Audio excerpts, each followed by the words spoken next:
Hello, everyone, and welcome to our budget workshop for the Alice City Council. It is August 1st, Tuesday, August 1st, 2023. It is 10:05 a.m. and I call this meeting to order.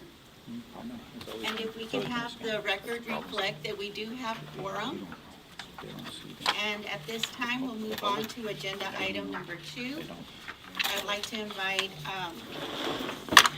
our Director of Outreach, Mr. Brett Frazier from the First Baptist Church, to lead us in our invocation, followed by the Pledge of Allegiance by Council Member Mr. Mauricio Garza. Welcome, Mr. Frazier.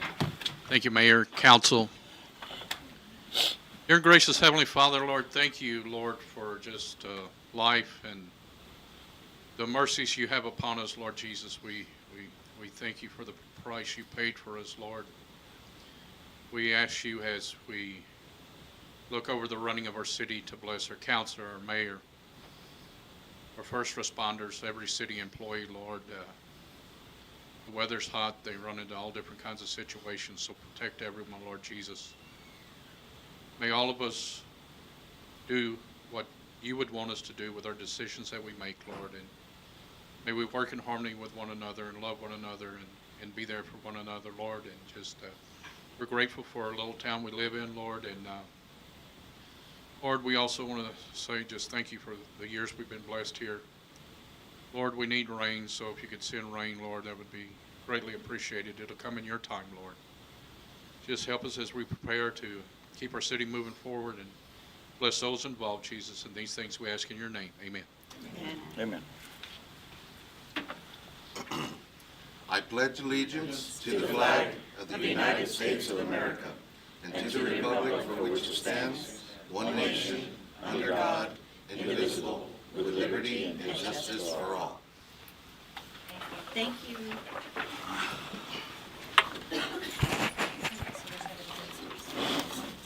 And we will move on to public comments. I do not see any citizen comments at this time. So we will move on to our council members if they have any public comments, starting with Mr. Beltran. I have none, Mayor. Thank you. Mr. I Medina. just want to welcome everybody, and I just want to thank everybody for attending. Thank you. Mrs. Bowman. The same. Welcome, everybody, and thank you all, staff and administration, for bringing this all forward for us today. Appreciate it. Mr. Tressa. I'd like to also thank everybody for all their hard work, for everything we're doing here in the budget, and kind of a reminder to everybody that we are the stewards of our taxpayers' money. This is where we decide how to spend their money, if we're going to spend it recklessly or not.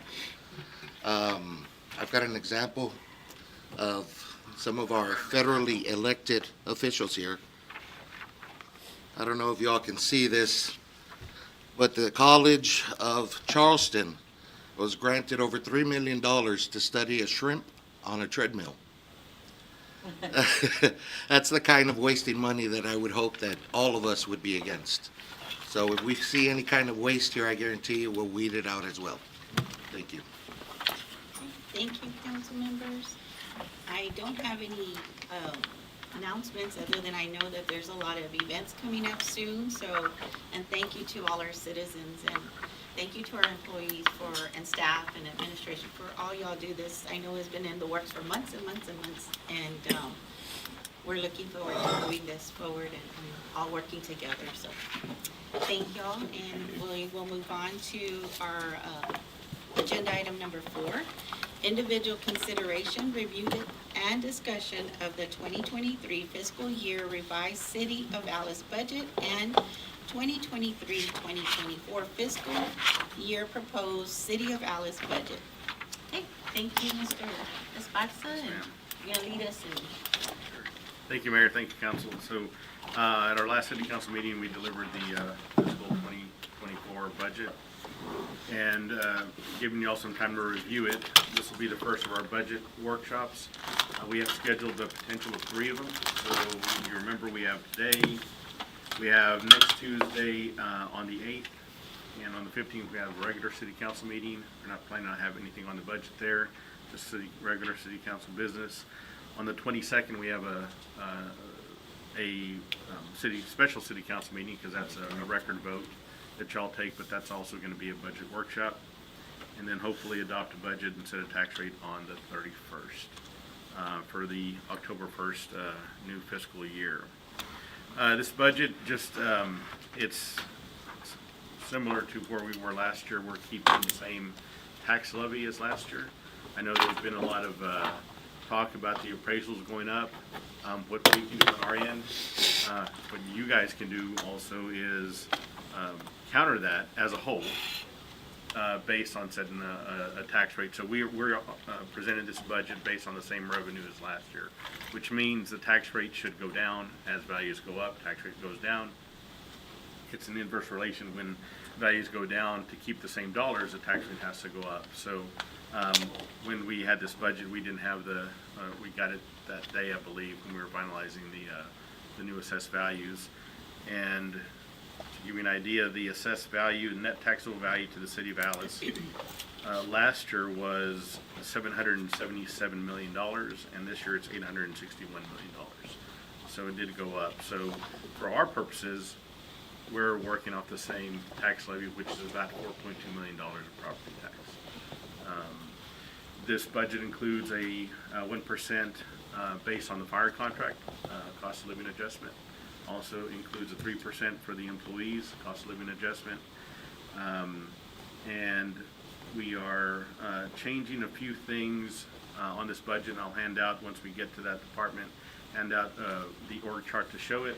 We're trying to separate some of the maintenance on the parks and creeks and easements and all those things that we have to maintain and open space from the Parks and Recreation.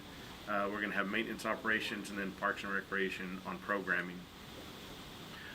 It's to us, it's kind of a big change. One of the things that you'll see as we get to that department is we have a position that was open. It's not filled right now. Director of External Relations, which was over grants. And so without somebody there, we only have one person in grants, and that's a hard thing to do when that person is out.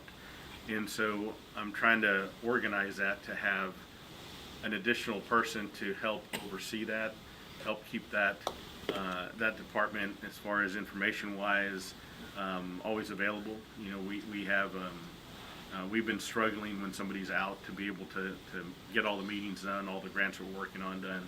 And so that's a change that we're doing on this budget and on the org chart to be able to do that.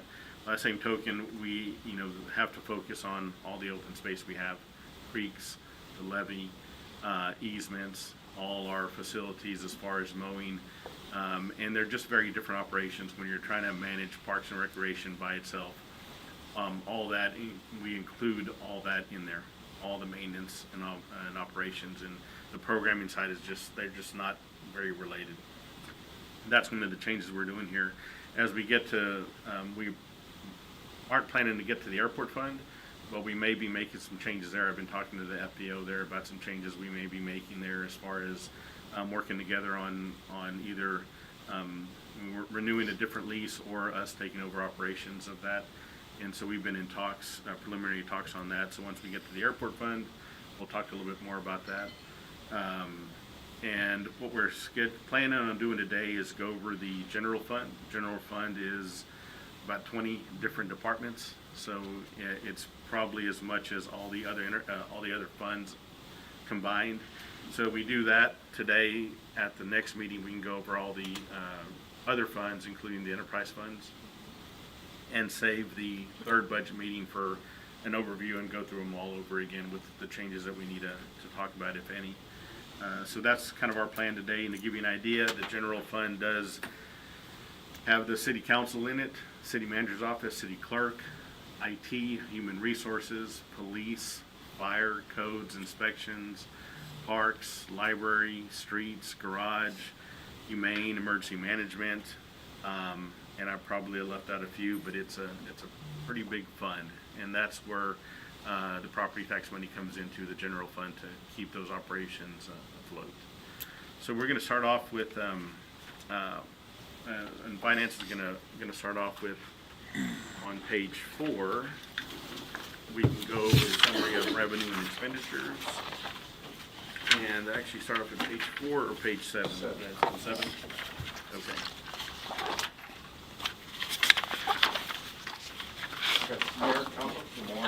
I wanted, before we start, and I apologize, I would like to just kind of give a quick synopsis of kind of some of the things that I hope we see based on some of the citizen input and comments. And if you permit me, sorry, before we start. And, you know, forgive me if whatever I'm reading is repetitive and something that maybe we've already addressed. It was just something that I had put together based on those concerns or comments. So just bear with me. So if I'm repeating myself, just know it's something that was just put together. Let's see. Okay. Some of the items to be addressed for our budget for 2023, 2024, some of the things that citizens again and other people have approached and asked, and things that I've observed too. We'd like to have a highlight sheet for any changes, any financial impacts to our budget. City manager to read the transmittal letter to the public and council. I would like to have this explored. What agreement is in place for the airport and levy between the county and the city? Are we truly abiding by that agreement? Do we truly understand obligations under the agreement, or has it expired? I would like to hold off on funding the airport manager position for this budget cycle, or give council reasoning to fill the position and the positive impact this will make on our airport. Do we currently document and keep track of the hours spent working on the airport items? How do we measure and account for revenue generated at the airport? What is the plan for in-house city engineer? I would like an update on benefits and possible savings by outsourcing our engineering needs versus having an in-house city engineer. Multi-use complex, I would like an update on the reporting process for the financials / revenues for the facility. Have we updated and modified the contract? Is there hot water to the facility or the showers? Update us on gas lines to the facility and its impact. Has it helped with cost versus propane use? We'd like to see capital improvement / outlay plan for the facility, the water park slides, water park equipment, and other equipment for this facility. Golf course. The snack bar was reported to have a projected positive cash flow, but startup inventory and expenses seem very high last budget cycle. I would like to see an update on this. How are we doing this investment and with this investment in general?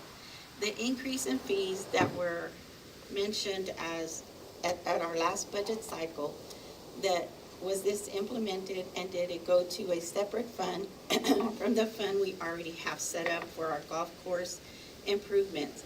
What is the plan for the odor affecting that facility? I would like to see capital improvement outlay plan for this facility and equipment. I would like to make sure that we receive a separate sheet showing added positions, increases in salary and or fees per department, fund, or any changes, just to make it clearer and easier for council to review. I would like to see this for the organizational chart also. Like to have a copy of any written form on our policy and or process procedure on how we issue pay increases and or promotion on contract workers or laborers. I would like to have a copy of the process for issuing pay increases for those contract laborers appointed and confirmed by council. If there is no written policy or procedure, I would like to see what process, historic process, or practice was followed to issue any pay increases or expense increases via insertion into the proposed budget that has been or will be presented to council. We would like to know if any notifications or documentation that was or has been given to council, or make them aware of this action. Would like clarification on the direction and approval from council for the expenditures of the ARPA funds. Would like to see a list of increases made last budget cycle for our solid waste fees that were implemented And see in general any increases or changes our fee schedule for this proposed budget.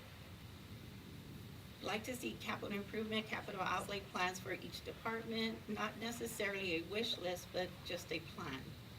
Would like to see our plan for assets to be repaired, our police department building, fire department buildings, recycling center, public works department buildings, wastewater treatment plants, water treatment plant, landfill site, weight station, special projects office, elevator at City Hall, city vehicles, and at the library, and the AC in the library, and the library sign outside on the sidewalk.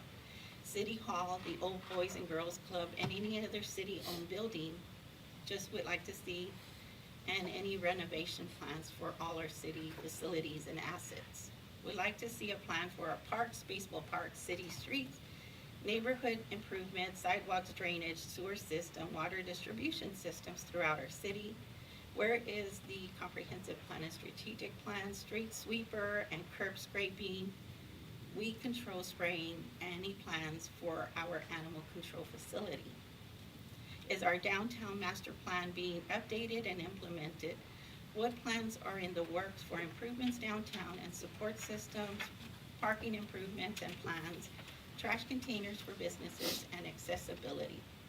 Would like to see plans for our water towers throughout our city, our cement water tower, our water and sewer plants, transmission lines, building needs, capital improvements, capital outlay plan, generators, land acquisition for our landfill. Update on our siren systems and any other needs, any reimbursements, maintenance plan, capital improvement plan, the trees, palm trees, trimming plan, and is it in the budget? I would like to see the maintenance and improvement plan to all parks. Are there any funds allocated for emergency management? Like to see our employees receive pay increase, and would like to see added employee positions needed for all the departments that handle our city maintenance, parks, streets, solid waste, and lawn care, and so on. Would like to request that we incorporate an allocation for a 4th of July event and fireworks for 2024. In our proposed budget that was delivered to us at our last city meeting, I did not see the city manager transmittal letter or organizational chart. Will this be delivered to us? And that's it, I'm sorry. And you probably answered some of those, but Okay. sorry about that. Okay. Email that to us, Mayor? please, Yes. So Oh, I yes. can get a copy for Yeah, Jackson. as we go, some of those things will be addressed as we go through Yeah. Thank you. the budget. Thank you. Sorry, it was No, long. you're fine, no, you're fine. Okay, as the city manager mentioned, we're gonna start on page 7, it's basically the revenues for the general fund. And he spoke to the property tax, so again, we're just, property tax reflects the same exact revenue as revised 2023. That's with the collection at 95%. There's potential, as he mentioned, to receive more revenue maybe for capital purchases, but that would come from your okaying of a tax increase, or staying at the same tax as previous year. Sales tax is budgeted at $590,000 per month, which would give us a collection of $7,080,000 for the fiscal year. Last year's budget was $508, just to give you a reference point. Another note I'd like you to take on the revenue side is we will not be receiving the $643,193 from the ARP. That was something we received the 2 previous years, and so we did receive those allocations. And so just to make sure, if you did not notice, that is missing there as well from intergovernment revenue. So if you noted that. As far as revenues, we also have the franchise fees, which comes from AEP, and gas franchise, which is from CenterPoint. So those basically stay the same depending on consumption. And as far as the rest of the permits and franchises, I believe Patrick is here and Ruben, so if you have any other questions for that side of things, but that takes care of revenue for the general fund. Okay, council, do you have any questions in reference to our revenue? Mr. Hepburn, Not yet, Mayor. Mr. Molina, I'm good. Mrs. Bowman, Not yet. Mr. Braxton? Not at the moment. Okay. I just wanted to ask, you see, we're basing it on a 95% 5% of collection for the taxes, property taxes. Correct. And then, on the, sales tax, we're budgeting at 590. Correct. Okay. And that's in line with what we're basing it off of this current year. We had, done 508 last Correct. year, correct? Right, And but in revised, right, yes, ma'am. I'm But sorry? with what we're seeing right now, we're. We pretty have a basic. trend where we're, Correct. yeah. We feel Oh. comfortable at this point. The average was a little bit higher, but we a little bit lower. Mr. Esparza, going to that if we were to budget at the 508, I mean, a little bit more, like, instead of, 590, like 520 or something, is there a way of addressing capital outlay with that anyway, in any way, or You mean- would it be harder to do our day-to-day operations if we were to, instead of, basing it on the 590, like 520, and doing a contingency plan or something? Are you stating like the 70,000 goes to capital? Like a contingency plan for trying to maybe overall improve some of the other funds that Well- we've been carrying, and then, Yeah, what we would do is we could try, what we did that one year we tried it, but property tax dropped, is Yeah. forecasting the full amount that we expect to get in. I remember we did that one year where we said if it was above so much, it would go to a contingency plan. So we got that. And we can do that for a capital improvement. How does council feel about that? To budget, we can go the other way, which, so 590 is where we're expecting to be at, or actually a little bit less. And we're expected to be at what true number? This, almost We've been trending with 6, is 6? 610? Yeah. And I got willing it stays, there or better, but I was just kind of wondering if that was something we could possibly do and not, I don't know, if it's something we could consider. What is council, how do y'all feel? And Well, 590. we do what we did before, is we can go higher The on the opposite. true amount and That makes more sense. assign those like we Like did to that do it. one year, assign those to those different Oh, okay. capital outlays. Yeah. And if we don't get that in, then It we're not doesn't go. utilizing it, Right. so. The reason we did that before also was that, but one of the reasons is that's when we were getting all those sales tax kind of buybacks where people were filing appeals on sales tax, some of these Yes, large I oil remember. companies. And if we didn't budget the full amount, then the state of Texas would say, well, you have additional money available to pay it out all at once instead of doing a long payment plan on those. And so we wanted to budget the full amount those years. We haven't had any of those since then on those old companies, but we can look at that and assign to different funds. Okay. Um,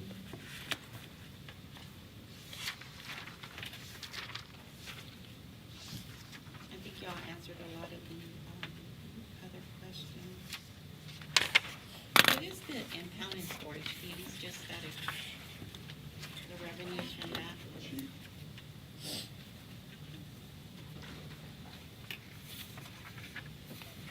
It's revenue, And right? they're asking what the impound, could you speak to that, impound recovery fees, storage fees? It went from 7,522.23 to 22.5. It's revenue, it's revenues. So what we do is when we impound vehicles, so let's say, for example, you may be involved in a crime. We're going to impound your vehicle. That's part of the evidence. Upon release, they pay a fee. We pay the record fee, and then we get a storage fee out of that. Okay. So, yes, ma'am. So we've been doing that. That started about a year ago, sir, about a year and a half ago. That's when we started with that. But that's what helps us a little. Sure. Helps us maintain the yard. We're trying to get some more monies to build a fence, maybe pave. So that's why we're trying to accumulate some of those monies. Okay, well, good, thank you. Yes, ma'am. Now that Chief is here, something that we're gonna talk about is the funeral procession fee. Yes, sir. That we have, and so there's been some pushback on that, and we wanna go over a little bit of the history there as far as how that works and right now and how we're doing it. And So We do have a fee that we charge for funerals. One of the things that we have been seeing was, we didn't have the manpower to cover funerals. And with that being said, we went ahead and hired an individual. We put an individual in that position. So we charged a fee, and hopefully we could at least offset some of the cost associated with the new officer that we hired. There's also gas, there's also wear and tear in our vehicles. And so we've started the process. So we met with funeral homes. I know there has been some pushback, and we'll discuss, Yeah. we'd like to sit down and discuss that. And there's some things that, there's some positive things, but then there's also, concerns, and we'd like to listen, and I'm for one, I'd love to listen to the concerns that they have, and if we have to make changes, we make the changes that we need. And the fee schedule, when we'll be talking about that probably on the 22nd as well, but since he's here, that's one of the things we want to talk about, whether, something to think about as in the next couple of weeks is, do we feel like it's our duty to do that for someone? And if it is, then it's just kind of included, we shouldn't charge an extra fee. But one thing we want to make sure of is that if, the collection of the fee prior to us charging that, that was an issue that was happening apparently on, there may have been some issues about some of the funeral homes maybe charging that fee. And, it was already being charged, and so we were collecting something that was already been charged. So we would want to make sure that if we decide not to do that, that we would do something on our part to say, remember, guys, you can't charge a fee for an escort service because, a funeral escort service, because it's not something that we're, but something to think about, because I've talked to at least three people about that in the past, 6 months. But yeah, I just wanted y'all to kind of keep that in the back of your head as we move forward. That was something I was gonna ask later on with the fee schedule, but how many officers does that include? Is it just a flat fee for one? It's just a flat fee, one fee. For one officer or for two? It's just a matter of how big the Just procession depending- is. Yes, okay. ma'am. If we need 5 officers, like I think the day before yesterday we had a rather large funeral. We used, I think, 3 or 4 units. Okay. But it's just one fee. It all depends Yes, ma'am. on- But here's something that, and Mr. Esparza is correct on that, is it worth it for us to go? Is it something that we really have to sit back and look at and listen to some of the constituents that are out there that have voiced their concerns? And even some of the funeral home owners. And I understand, and it just so happened this year's one that we voted, we brought it in, that fee, but we'd like to sit down and if we need to remove that fee, we remove that. We're also not the only ones that can do that service. So we have several entities that can operate in the city limits. You have the county, you have constables, the sheriff's office, and us. So sharing that is something that we could also look at. It's a needed service, for safety reasons. Yes, ma'am. Now, I did have a question, since we are on the police escort revenue. We lost. We went from 65,000 to 36,000, but yet we're charging now for funeral services, so I was kind of curious about that number. I think those are just projections, and so now that it took us some time to start implementing the process. So instead of doing it at the beginning of the year, we waited 5 months, and I take responsibility for that. The city manager didn't, it was my responsibility, and I did that. And only because we were trying to get things organized, make sure that everything, and I just kept putting it off. I'll be honest, I kept putting it off, and that's why you see that. That's fine, that's fine. You inherited a mess, so, and thank you for cleaning up everything you're doing too. Thank you, sir. What is the fee? $200, just a flat fee of $200. I know we looked around at other communities, and every other community that's our size pretty much has a fee. But again, do we still want to continue going down that? And we're one of several fees that get charged on these services. I know Right. the other one that was similar was the veterans fee. I believe the veterans, there is a charge on the veterans. I'm not sure how much. Yeah, that's not ours, but that's a similar kind of fee that gets charged. Yes, sir. But, There's fees for everything, right? Even the church charges, right? If you Yes. wanna, they charge you a fee, whether you're funeral, marriage, whatever, I mean, so. And I think one of the things that we look at is, yes, it's a fee and we can accumulate and we can bring in that revenue, but is it something that we really want to do? Sure. The headaches that it'll bring to the council, the concerns that people will have, and they've been few. I think I've received two since we've started, but those are two that we do have to listen to because it'll come. But the additional duties of the officer that we've hired is, they're available for this type of service. But they're at municipal court regularly and doing other duties. It allows them to be able to be taken away at any given time, rather than having our standard patrol officers trying to do that. Now, if it is a big funeral, we do have more. So Mr. Spatsla's correct on that. So that same officer, we use him for warrants. So he's the one that picks up all the warrants, goes out, picks up the individuals. He's a court bailiff also. He patrols. He does all the maintenance on the vehicles. He pretty much does everything for us. Utility player, Yes, sir. right? All Yes, sir. that. Nice. And on that Jim Wells County crossing and guard revenue, what is that?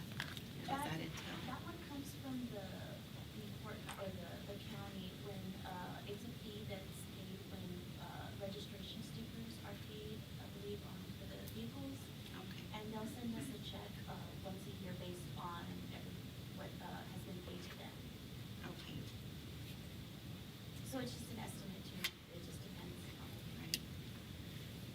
See, Chief, quick question. The new officer that you hired for all of these activities, are they getting paid through the police budget or through the municipal? Police budget. Okay. Yes, sir. I just, I'm good, I'm sorry, thank you. Thank you. Thank you, Chief. Thank you. I had a question on category 42, and I think you answered it when you were giving us the information.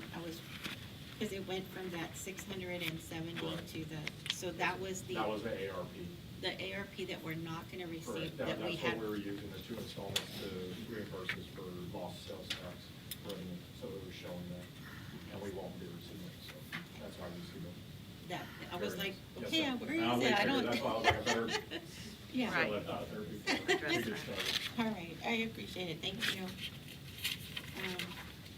If there's no. While you're on Yeah. that page 8, can you explain response billing? It has 20. That's something, I don't know if our chief or city manager wants to speak to, that's something we're looking at as far as whenever there's a call out, say for instance, there's an accident, there's an opportunity for us to bill insurance Mhm. and get paid for those services. But I Okay. don't know, if Patrick, would like to, We, the responsibility Responsibility. for when we go out and we can, there's a source of revenue. Oh, yeah, whenever It hadn't been funded before, so. Yes. So, yeah, so basically what that is, is this thing on? Hello? Yeah, basically what that is it's a billing process, and I think what we're looking at a couple different options, proposals that we're gonna bring to you guys. I think we're gonna have to come to a different meeting for that, but, what we'll do is, the company will bill. There's no, charge for the billing unless they collect. And what they're billing for is vehicle accidents, primarily vehicle accidents. There may be some other things that we can bill. We're just looking at talking with different companies. There's different opinions and different services that they provide. So we're looking at the different companies to see what they propose being able to bill for. But I do know vehicle accidents is a primary one that they do bill for. And the way it works in other cities, and you can design it different ways with this company. It can be tailored to whatever we want it to, however we want it to work, our fee schedules and how we want it to be carried out. They'll bill the insurance company. They have different levels. The first level would be billing the insurance company. So we go to a vehicle accident, we either have to do traffic control, we have to do cleanup, we have to do cutting somebody out of a car, that type of situation. They'll bill for all those things, and they have their codes and things that they can bill for, or how they decide, what gets billed based off of our fire report. And so the next level, if that insurance denies the claim or denies the payment, then you can go to the next level, which would be to bill the individual person. And then if that person doesn't pay, you get the next levels, you can go to collections. It's got different levels that you can build in. It's up to us, or up to you to decide how many different levels we want to build into our plan, or if this is something we even want to do. Yeah, one of the companies I talked to a couple weeks ago was about, they don't bill any individuals, they just bill insurance companies. And they're based here in Texas, out of Dallas, and I think they're have an agreement with Victoria, with somebody in the Valley, and a couple other people, so they're one of the more local companies that does the insurance billing. But that's where they stop. They don't do any billing on individuals, it's just insurance company, and the insurance companies have it they'll have it built in, these kind of things that they need to pay for. One of the things that we need to remember, if we do move forward with this, is that,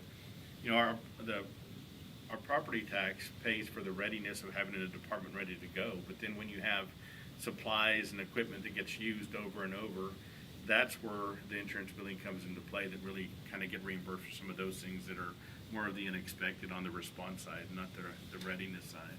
But that's where we figured, based on what we have, an estimate is we could collect about $25,000, which, is something that we could use on the fire side for replacements of materials used.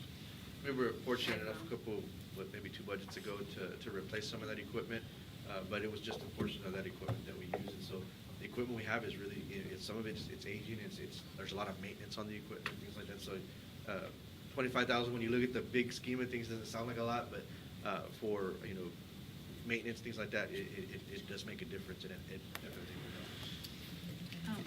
And you'll bring this forward to us at a later date, right? Yeah, we'll have a I whole do have presentation a on little just bit of that concern with a couple of, different options. billing our taxpayers. And we've never done this before? Well, we've could never be done this billing the before. individuals. I wouldn't bring No, it that to ain't gonna happen. individuals, it would just be billing insurance. So I can tell you here locally in Jim Wells County, the Orange Grove does it, Van Bolt Volunteer Fire Department does it, I know those 2 departments do it, and San Okay. Diego does it. They don't bill individuals, they just bill insurance companies. Right. And there's probably about That's good. I know on the Van Bolt side, it's about a 75% return. Their bill gets actually paid. Now, We can, go ahead, That's Mr. Garcia. the person's insurance is gonna be billed, it would only be the person who's at fault for the accident? Or- We bill, I honestly, I don't know. I just know that it gets billed to the insurance. I don't know which insurance or. Well, we'll learn more when Yeah.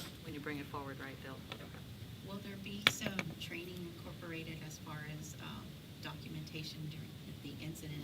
So the beauty And of that this type is of that thing. they basically just use the reporting system that we already use. So that's one of the requirements that we're gonna look for when we're looking for a company. We don't wanna create any extra work or Right. extra training or extra stuff we have to do. We were already pretty much stretched out as far as we can go. So we wanted to be able to integrate with our current softwares to be able to take our current fire reports and just generate the bill off of that. Keep it simple. Absolutely. Okay, Chief, curiosity question. When the old chief was there, I know that they would go after, say a structure fire occurred, that they would go after the person's insurance on that. Do you all still do that now, or? Not that I'm aware of, no. Well, thank you, I appreciate it. Thank you, Chief. On line item, category 48, it's interest income, where is that being generated from? We went from 10 to 45. We have most of our, a majority of the money in our Logic investment. Logic, that's a company that manages stuff, or what is that? That is. I know you've mentioned it before, investment- but forgive me. It's our investment pool. Okay. So you're anticipating more than in the past? We have been. Yeah, because you can see our revised is at 51,000. Yeah, interest We're at rates went up 51,000, so for- we're, in that time period. right. Yeah, because it was at 10 and then 45, so, okay.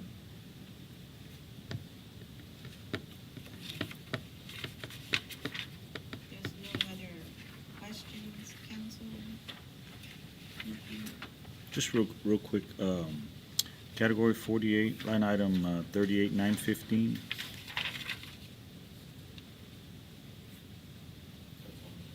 Reimbursement from insurance. Reimbursement, insurance. It's just, I believe that's just if there's an, like, something that happened, this was here, if something was on our property and the insurance reimbursed us, say for instance, I think the golf course, when it was struck by lightning. Okay. That's probably a good example of that one, whenever we get reimbursement. Okay.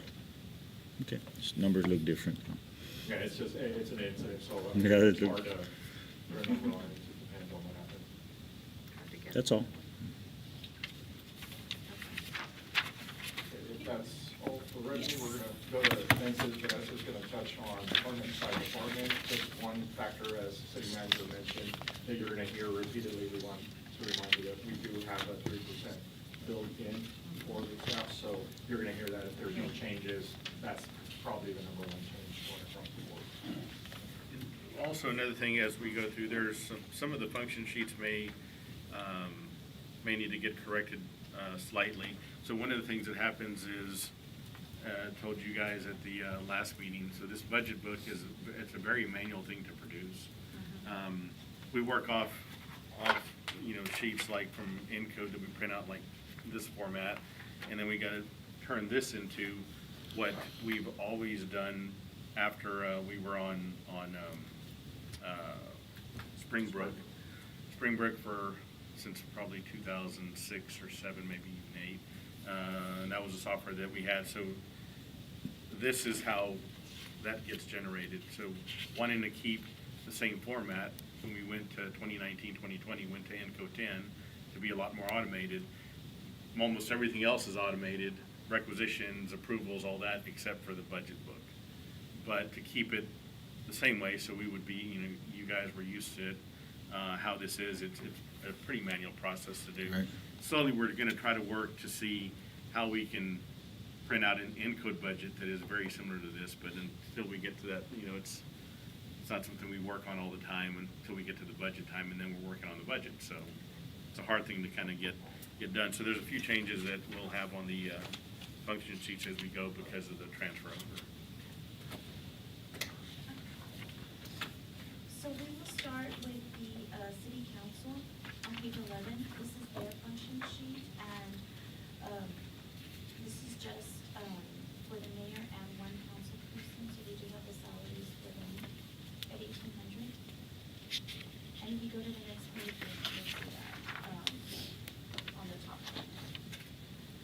For the city council budget, there was no real changes, and some of the main items that hit this department are just the salaries, catering, and travel.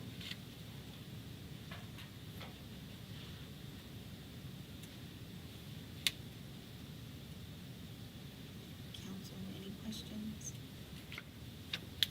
In reference to this budget? No Mr. questions. No, ma'am, no. Mrs. Jones? No, I'm okay right now. Mr. Williams? I'm good. Mr. Good. Gonzalez? I'm good, Mayor. I'm good. I was just out of curiosity, subscriptions, what do we utilize there for subscriptions? Some of the main subscriptions are the and maybe the iPad. Okay.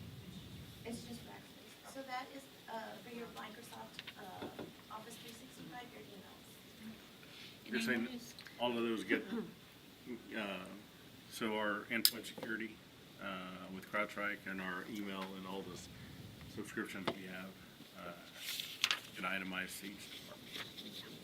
And I know throughout, I kept seeing some of our telephone services went up, and some cell phones were down, some were up, but They do. I was just wondering if Never that knew. was because we upgraded Not some of our telephone system or services Mm-hmm. throughout, I mean, I was just wondering. Cell phones, I know we did change from Alright. Verizon to AT&T. Jim, you have an answer on the phone calls? Switch to FirstNet, right? Cell phones. Well, We're in the throughout county. the budget, I noticed telephone services had gone up on for most throughout our budget, and I was just wondering, because I thought I we didn't were think it gonna was have, oops. Speaking of telephones. So, I was just.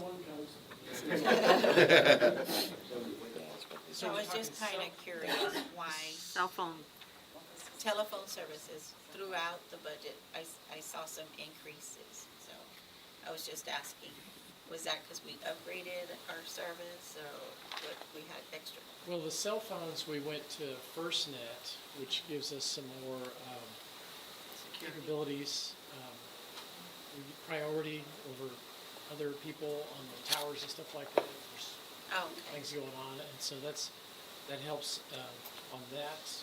The phone service, the regular telephone service should not have gone up because we're basically switching out all the phones and the service for the same price we're paying now, Okay. which hopefully will be completed this week. All right, well, thank you. Mhm. All right.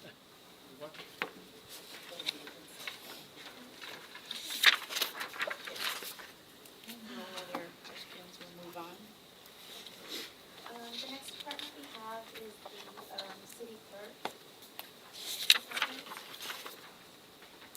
One of the big changes here you'll notice was, the election, so we don't have an election this year, so some of those costs, are not there. And,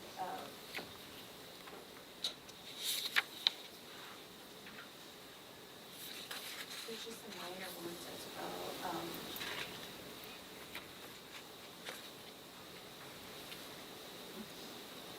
Council, any questions? Mr. Beltran? No, ma'am. Mr. Molina? No, ma'am. Mrs. Gray? No, not right now. No, thank you. Mr. Garza? The subscriptions, that goes back to the phones and all of that other stuff, correct, or, okay. well, the subscriptions is actually the Rackspace, which is the, emails. Got you, email got you, got address. you. And then, The meeting code be in there too? I think the meeting code actually goes to your software meetings. We have Dropbox here, Apple. The Apple is just additional data storage for the cell phone, for the city. That's about it, yes. So On- it's just the email, Apple, and Dropbox, yes. Any other questions, Mr. Garza? On, document archiving services, we went up to 3,500. Did they go up on fees, or did we add something? Let me check. Okay.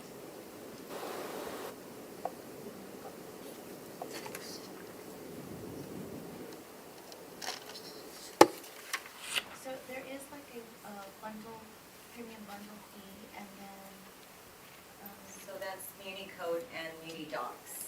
yes. We added We're Muni Docs. archiving all the, And we went up? well, Like we added, 1,200? we Oh, we added added? the Muni Muni Docs. Docs. Okay. So, yeah, we got onto, Muni Code with subscription, so now everything is online, and then we added the documents later, the sign on the document, So so. we are able to upload all the contracts, ordinances, Okay. minutes, charter, everything's in there. Okay.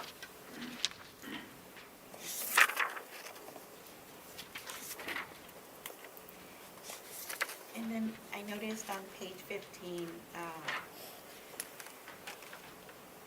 on professional and technical services, we had 4,000 the last budget, and then it revised, it was 23,400, and then now it's 0. I was just wondering. That's the election. That was a big That was the increase on election, cost of okay. election. Okay. Thank you. Council, we're ready to move to the next. Okay. So are we okay with the office supplies? I mean, because you spent close to 1,000.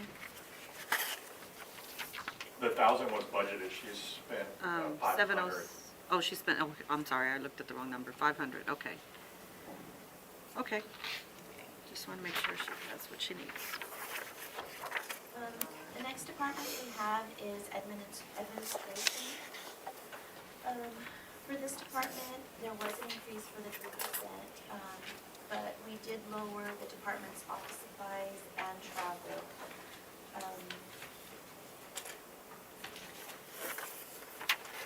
Any questions for this department?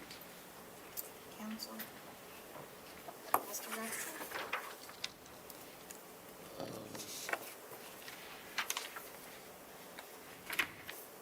The chief administrator office, that position is currently vacant, correct? Yeah, it's not filled right now. But it's budgeted.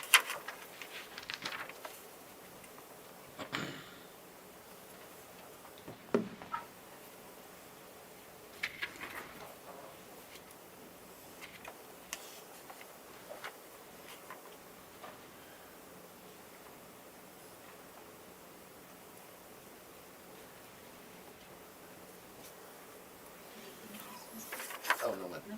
Mrs. Bowen? No, thank you. Mr. Morgan? Looks good. Mr. Whitcomb? Good. I have just a question on, in reference to that position. If possible, I would love to see it, if we're not gonna fill it, just to try to utilize some of those funds elsewhere to maybe city employees in the parks or something, if that's possible. I mean, I plan on keeping it open, and I'd like to fill it. I mean, there's a void that's left without that there, because there's a lot of work that gets done that was done in that position. And, I mean, we feel it for the, past 2 weeks, from a staff level on, the work that we have to do on that. I'll say, I know that there was a lot of changes in benefits, and we saw some of that. If you do consider continuing and council to not unfund it or not fill it, and you do decide to fill it, I would hopefully ask that it not be a remote position, it'd be something that someone would be in-house.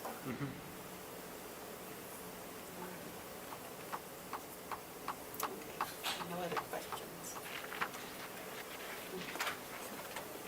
Okay, the next department we have is general service. This department does include a lot of the maintenance that goes on for City Hall, the building, and it covers maybe some other costs for the entire city. So some of the positions in here are our custodians and our maintenance technicians. Some of the changes in this department that we noticed, again, was the 3%. We did go up a little bit with the property liability insurance, which is paid to TML. The actuarial services did go up a little bit as well. That one is every other year the amount changes. That is for our GASB 75, and every other year they'll go more in depth. And the GASB 75 is something that we do prepare for audit, and it includes information on our insurance claims and premiums since we are self-funded. So it is something that we are required to do for our audit. I was wondering what that was. So thank you.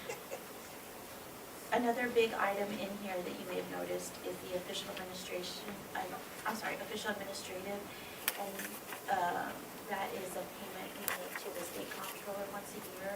We did have to pay back some sales tax from prior years. It's just, I don't know if you remember that. Okay, Yes. we're almost done with that one.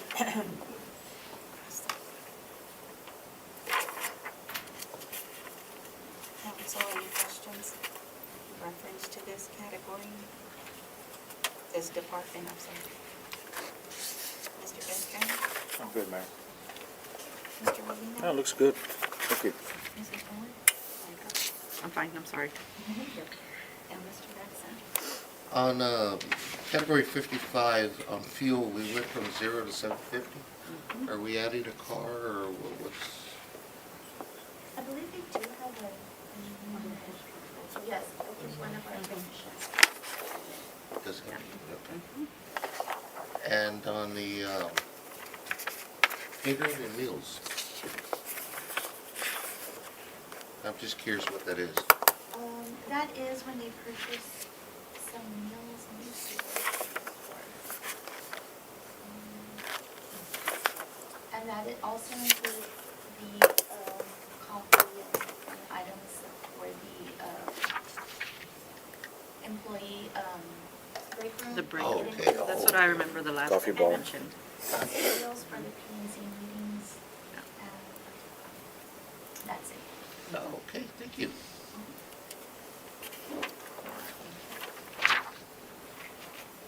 I wanted to ask on category 55, in reference to the line item facility repair and maintenance supplies. It stayed the same, but I had just kind of curious, on the revised budget, it had 50,000. Was there a specific plan and then decided, no, never mind? Let me see, something was probably purchased. There wasn't, originally purchased.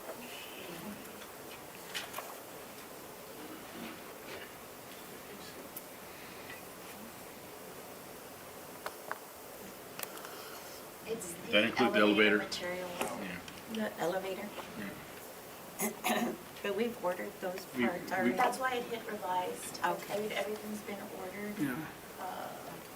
To give you an idea, the elevator's gonna cost some money to repair, but on the emergency side, we need to get that done. We've talked to and it's an old elevator, parts are hard to find.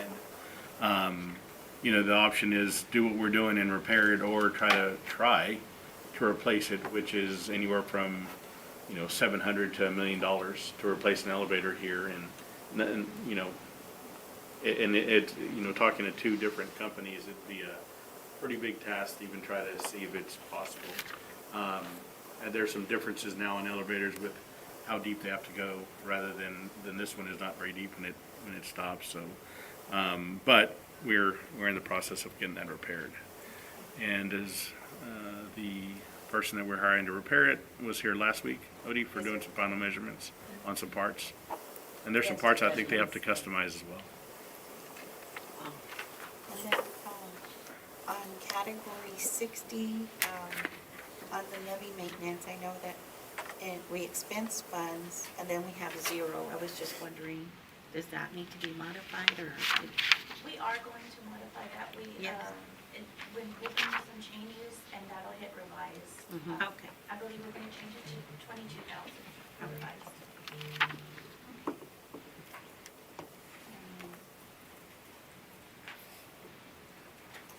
I wanted to ask on copier overages, I saw this over and over, they went up on throughout departments. On our plan or agreement, is that why we kind of put that in there, or? Sorry, I missed the question. Throughout the budget, I see. Oh, there it is. Hey, someone didn't want to hear me. Heidi? I noticed throughout the budget that we see overages in there, so I was just wondering, on our plans and agreements, is there something we could negotiate with, or is that part of it, or not? It's probably, yes, something that we can say we need to adjust it because we don't want to pay the overages. We'd rather pay more per month. Just or whatever to depending if take it care of makes that. sense, or, Yeah, no, I'll check into that. okay, all right, thank you. Thank you. Yeah, no one heard anything I said? No. I'm sure they do. Okay, and then on category 65, it says incident repairs. We didn't budget anything. What is that for? That's in case there are maybe minor incidents that happen within the general fund departments, instead of filing an insurance claim, if it's something that they can take care of. And we it hope would be not to there. have Yeah. incidents, so we don't normally budget for them. Yeah, well, we hope we don't have more. Right. Yeah, so- But I was just wondering. Okay. Well, like anything, you can have budget adjustments along the line. If something happens. Yes. Correct.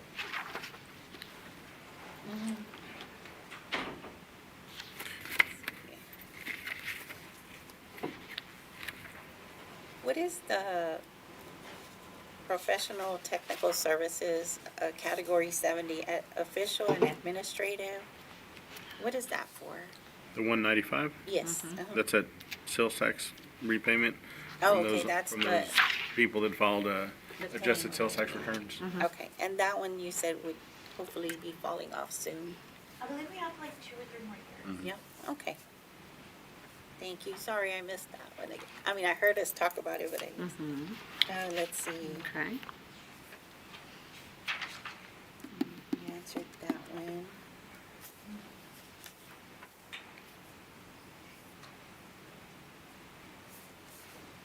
You answered this one already. Okay. I think that's it. Thank you. The next department we have is civil service. We do have 2 part salaries in here, and that's for a civil service director and a deputy civil service director. They're the ones who kind of, well, they do gather all the information for the civil service departments and negotiations. They help keep everything in order and work with the departments. But we do have police and fire that are currently, well, they are our civil service departments. So, the only differences really, or major ones, were the legal proceedings and promotional exams. We did lower those a little bit.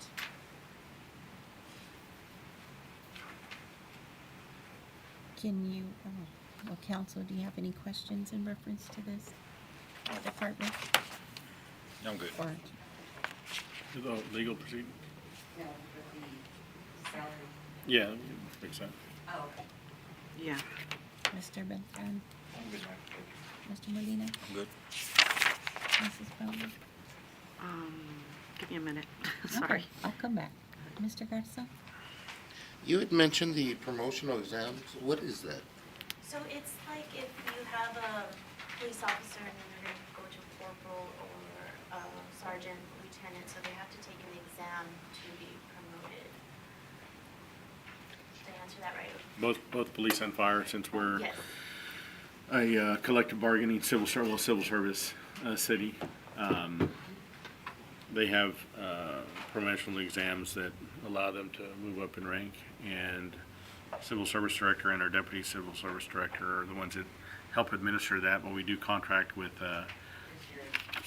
with Bruce Sherry to do those exams. And if you have a question, there's also the legal proceedings that we had this year. That was on the testing discrepancies that we had. Was that? There was one. Yeah, one. And so we have to get Rick Novato, the civil service attorney, to come down and spend time on that issue. So Mrs. Bowman? No, I'm okay, thank you. And I'm sorry, Mr. Garza, I forgot to ask if you had anything else. No, ma'am, that's, Okay. I'm fine, thank you. Okay. And I just wanted to ask, this is a stipend, correct? That we give, okay. And then, I was gonna ask, so on the dollar amount that we're placing on this, that's why we have, the benefits and stuff on here too? Because of that change? Because they get benefits on one side and then The software will allocate it based on the pay. So the it pay, kinda okay, generates it itself. okay. All right, thank you. Okay, The next department we have is the command center, which is also emergency management. and this one didn't come through on the function sheets because there's a coordinator and we have, in essence, a couple of administrative assistants that do work on that. And so this is one of the function sheets that we kind of corrected to show some stipend on there. okay. We do budget a little bit in here, just in case, I mean, we don't want one, but if there was a disaster, to purchase supplies and things of that nature, but we would always adjust it, of course, as needed, when we do budget some. And the emergency management services for Revise, the 50,000, I believe that we can double check with the siren repairs. It was for the siren, okay. And were we gonna look for reimbursement on Yes, that? ma'am. We're seeking reimbursement right now, but we're Yeah, waiting on for a portion of it? Yes, ma'am. Okay.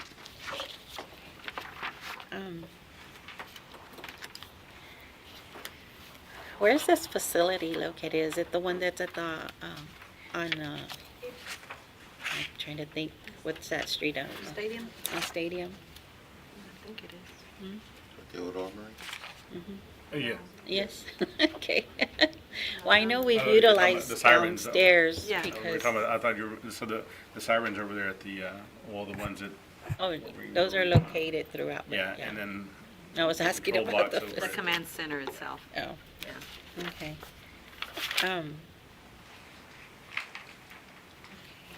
Council, any questions on this department? Any? No? Mr. Garcia, any? No?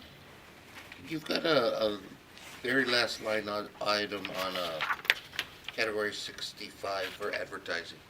What advertising do y'all do on that? I know we do like the hurricane Those are guide. pamphlets, yeah. And let me see what else. Hurricane guides, yes. Oh, okay. Okay.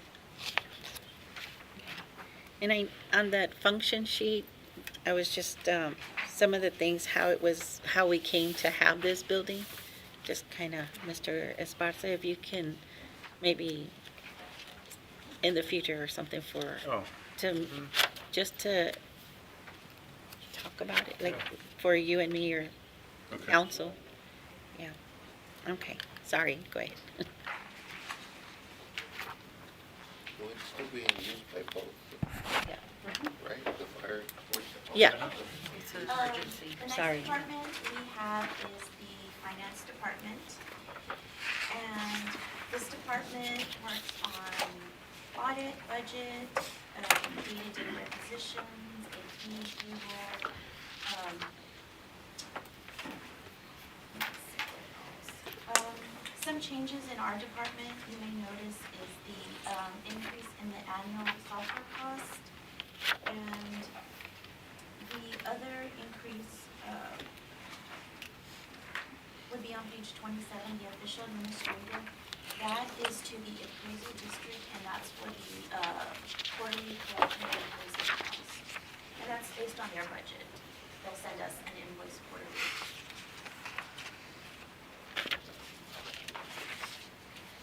okay, council, any questions? Mr. Beltran? Mr. Molina? No, good, looks good. I'm okay Mrs. with Bowen? I'm okay, thank you. Mr. Garza? No questions. Okay. And I think you answered some of the questions, and you definitely answered that administrative I was gonna ask about. There was a question I had on, we do have this position filled, the internal auditor and procurement administrator. Yes, as We of do. recently, we just hired. Hi. I meant to introduce you. I was after the wondering, meeting. I was like, okay, I hadn't seen that, so, well, welcome aboard. Yes. You want to, what's your name and introduce yourself? I'm sorry. Do I go? Yes, Or do yes. Okay. Never done this before. Some of us already know you. My name's Desiree Conchola. I have lived in Alice for about 7 years now, so I'm coming from working for St. Elizabeth School. I got my degree in business administration, and I saw this opportunity, and I have my master's and my bachelor's, and I'm just excited to be working here. I'm learning all the ins and outs. My second week, or start of my second week. Okay, well, welcome. Very nice to meet all Very nice to Congratulations. meet you. Yes. Thank Welcome. you. And just kind of to remind you guys on the, what the duties there are, of course, it's a lot of inventory management, that's the auditing side of it, working with maintenance and constructions on, pipes and valves and meters and all that. And then on the other side is, which was what Gabriel came in for, a big part of it was centralized procurement. And so we're trying to, right now, all the departments kind of do a lot of their own thing, and we're trying to centralize that. One of the reasons is, we want to try to make sure that we shop local when we can. And that's going to be one of the objectives that we have for this new fiscal year, and she'll be a big part of that. but also anything that, any kind of procurement that doesn't come to you guys still, where we, you know, above a certain threshold, we'll get some bids. We're trying to organize that to use a similar process that we use for you guys when it's over 50,000. Still utilize that same process, but just do it internal, and then and organize it a lot more than it's been in the past. So this position was funded, we just never filled it. We just hadn't had it filled since Gabriel took over as finance director. Well, I hope she has an attitude. We need it. Welcome, thank you. She'll do great. If no further questions, we'll move on to the next department. Okay, the next department is information technology. You may have noticed an adjustment to the salary. This is due to anticipating the outsourcing of resources. We also budgeted a little less under, well, I'm sorry. So the rest of that is under professional services, and that'll include some of that salary and some other contract help that we have been getting. And it is a little bit less for that one, just because it's been more in line with this year's spending for that contractual service. Okay, council, any questions? One of the things that I need to make sure we transferred over, so we do have an agreement with a former employee, Roger, who really is our contract person for endpoint security and information security. And that's one of the things that we'll be having a presentation to you guys in the next couple of meetings on some of the things that happen that people don't see. You know, and it's, you know, we utilize CrowdStrike, we get reports, and just the threats that come in to our side. And it's like with any other organization.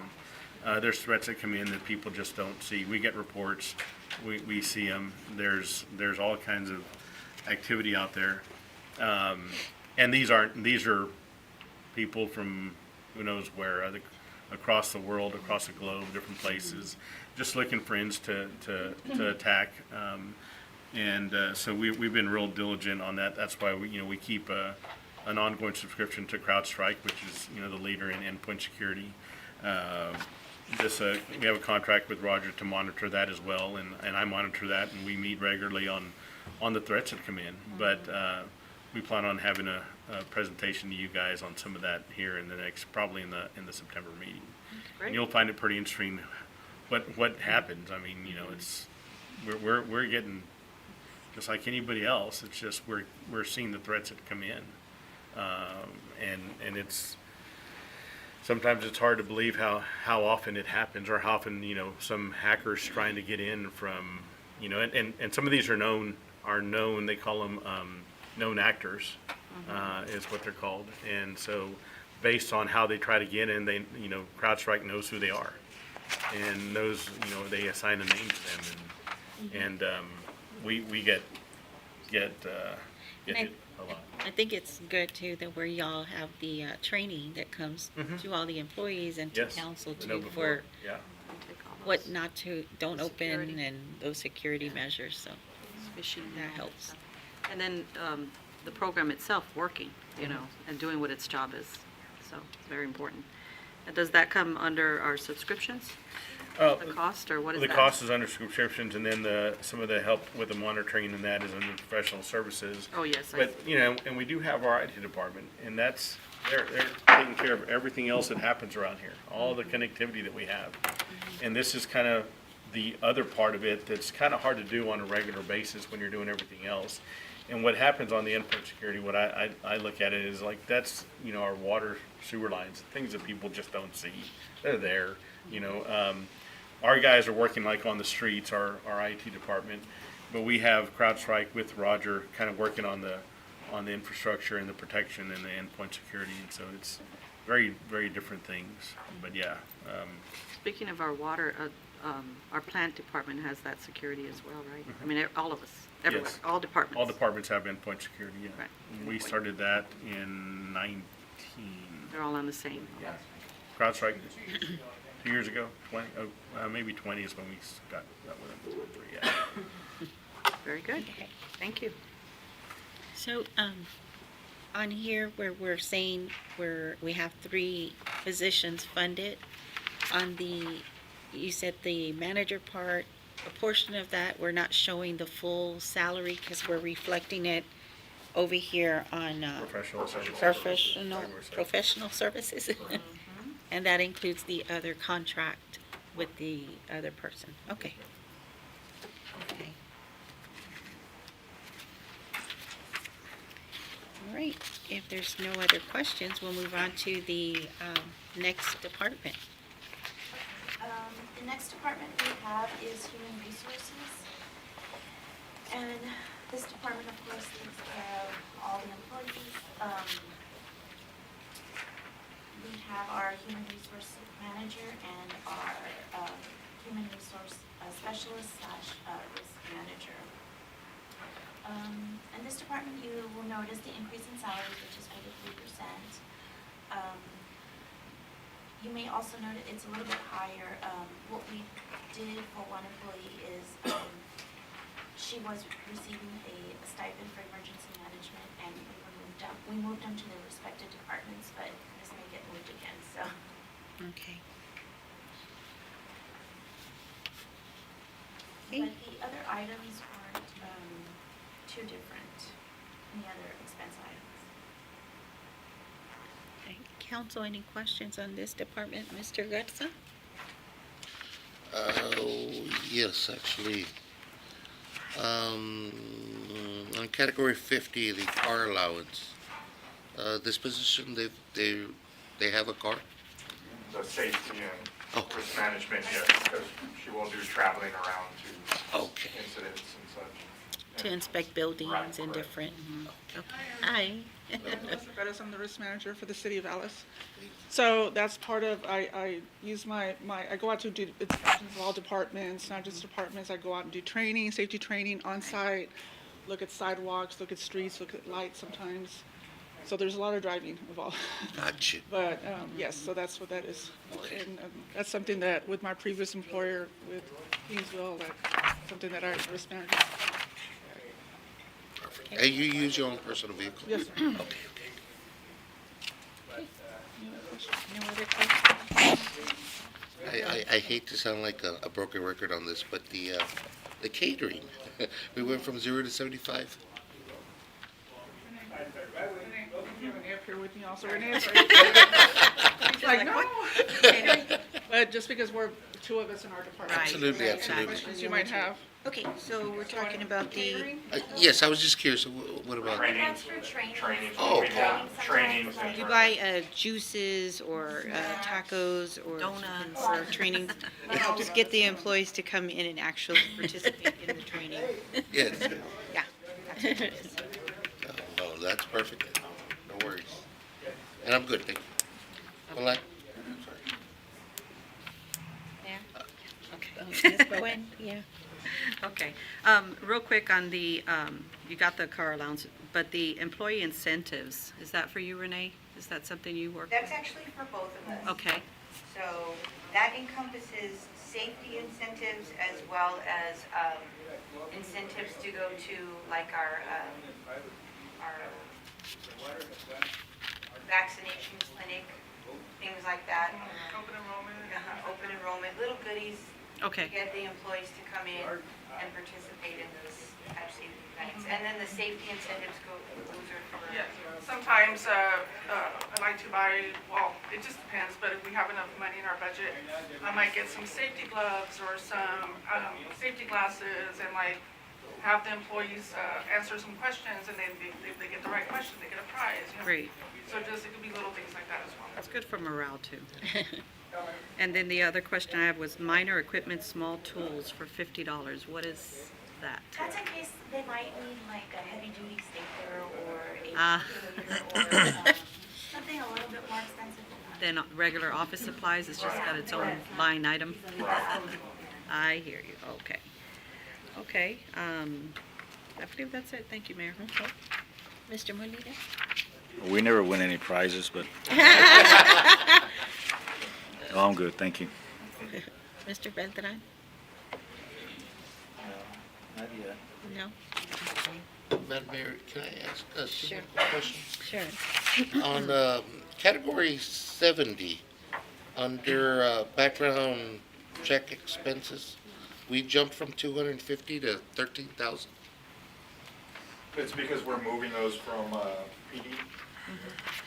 I believe we Background. are, We're putting them all under HR, where it used to be when PD would hire their own, they would pay out of their department, but we figured since everything flows through HR, we're gonna put it through HR, so you should see the reduction on the other side of PD. Okay, I okay. believe the titles are actually gonna change to pre-employment. Yeah. And then the medical evaluation will be if there's an employee that's in an incident, then if they need to do any kind of drug testing or anything like that, that'll be a different title. Fall under Different HR. item line. On, Okay. Hey, you beat me to it, because I was gonna ask about the medical exam services next. So thank you. And that's it, Mayor, I'm done. Okay, thank you. Y'all answered most of my questions, so thank y'all. I think that was it. Okay. The next part we have is the fire department.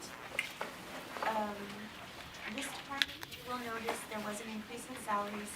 There is a 1.5% increase for their civil service agreement and an additional $75,000 for holiday buyback. We also saw an increase in their workers' comp insurance, and we also increased their vehicle repair maintenance this year. We hope it's not as much as revised, but we did increase it a little bit. So Patrick will come in also on this one, but we negotiate, so we're a collective bargaining city, of course, and so this is the last year of their contract, and there was a pre-negotiated 1.5% for this past year, so we'll start negotiations again probably either December or maybe February, March for the new contract, and they're on, this is the third year of a 3-year contract with them. Okay. Okay, council, any questions? Mr. Beltran? No.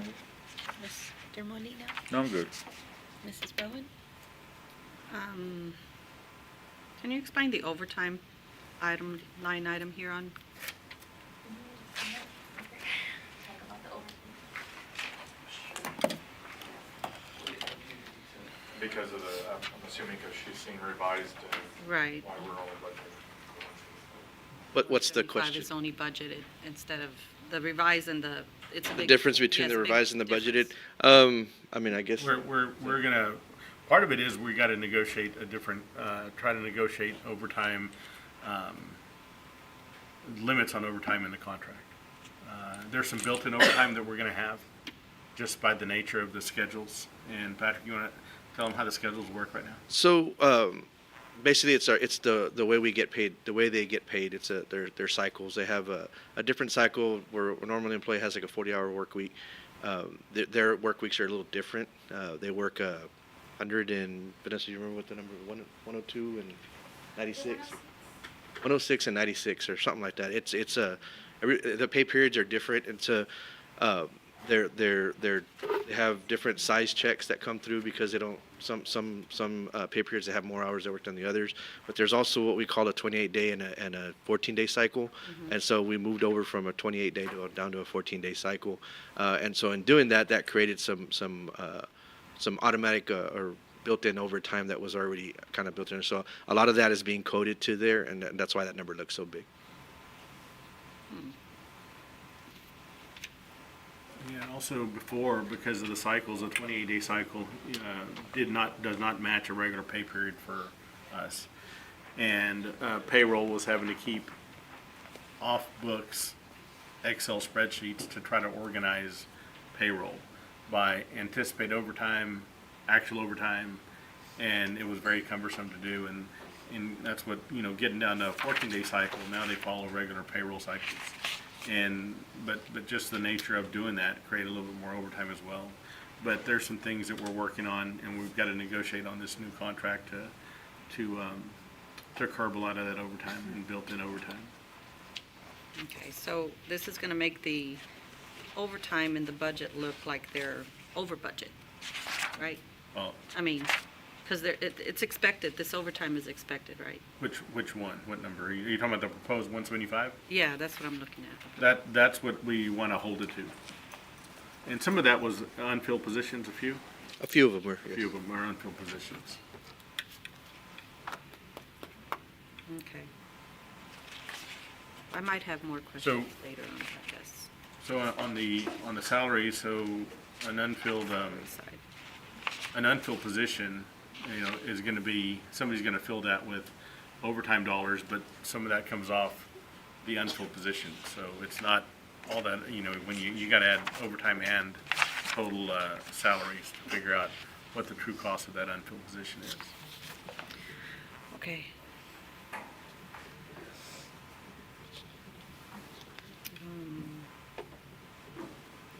Okay. All right. That's all for right now that I can.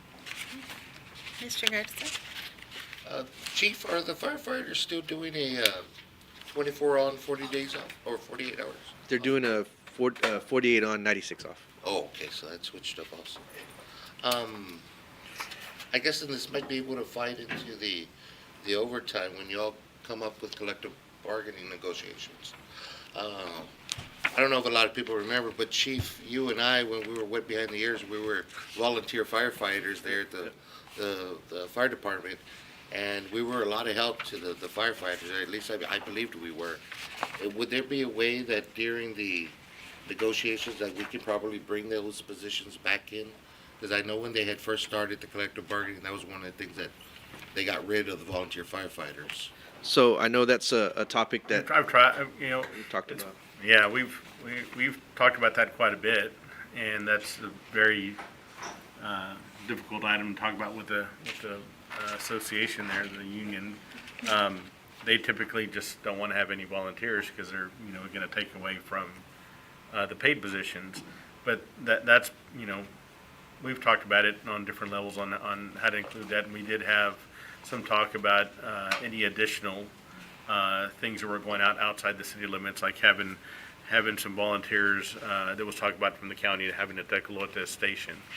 And if we were going to manage that, then we could have volunteers on that particular station only. So we've talked about it some. I don't know whether we'll be able to come to some type of agreement to utilize that, but it is, a very good idea to be able to do, and I'm certainly bring it up again and see if I can make some headway on that. Is your, I guess, are you looking for positions to alleviate fire positions, or? Oh, no, just alleviate the just to help you all out whenever, because like when we were doing it, we'd get called out for the beat calls, or if there was a structure fire, we went out there to help, or we'd clean up the water hoses afterwards when the firefighters were done.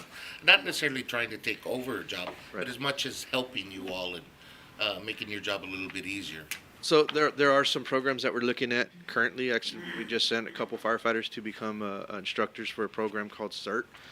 So it's very similar to a volunteer department, but it's not replacing a firefighter. It's doing jobs that can be done by a civilian employee, not necessarily a trained firefighter.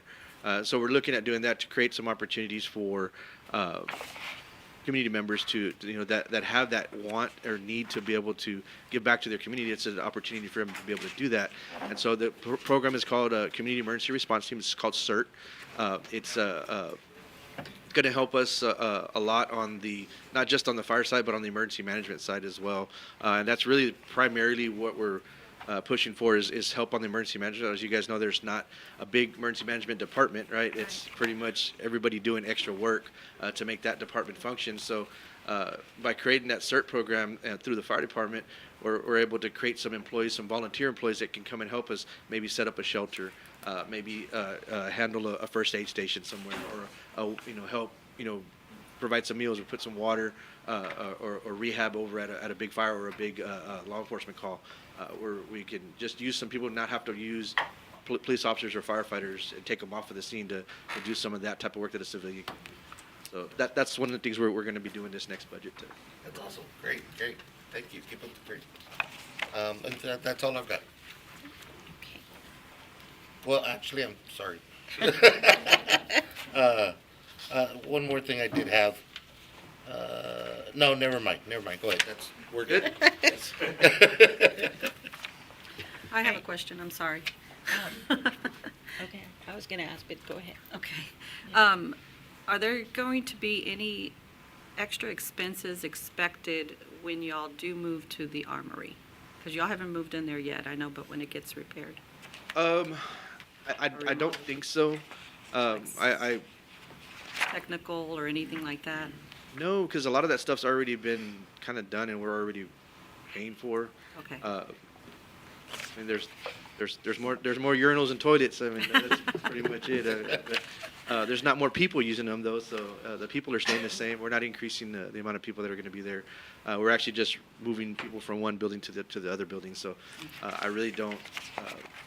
The expenses are just going to kind of shift from one building to the other building. Okay. Is really what I'm looking at. But well, I mean, we'll keep an eye on that and see if there's anything that Yeah, we need to adjust. just keep an eye. And you know, as we've done before in the past, I mean, if we need to adjust, during revise, we'll adjust during revise. Okay. That move happens, but that move will happen in this budget, so we'll see. We'll keep a close eye on that, but I don't anticipate anything major that's going to get increased operating cost. Okay, thank you. Thank you, Mayor. I had a question on category 60. We have vehicle repair maintenance services. It went up from 20 to 45, and then in the revised budget, it was 120, but now I just want to know what. So we had some major breakdowns. This is, make sure I'm talking about the right, is that the one where they're the big fire trucks, right? Yes. Service. Okay, so yeah, we had some major breakdowns on some of our trucks, and they were pretty costly repairs. I know right now we've got one out they pretty much had to rebuild the entire DEF system on a truck, on one of our engines.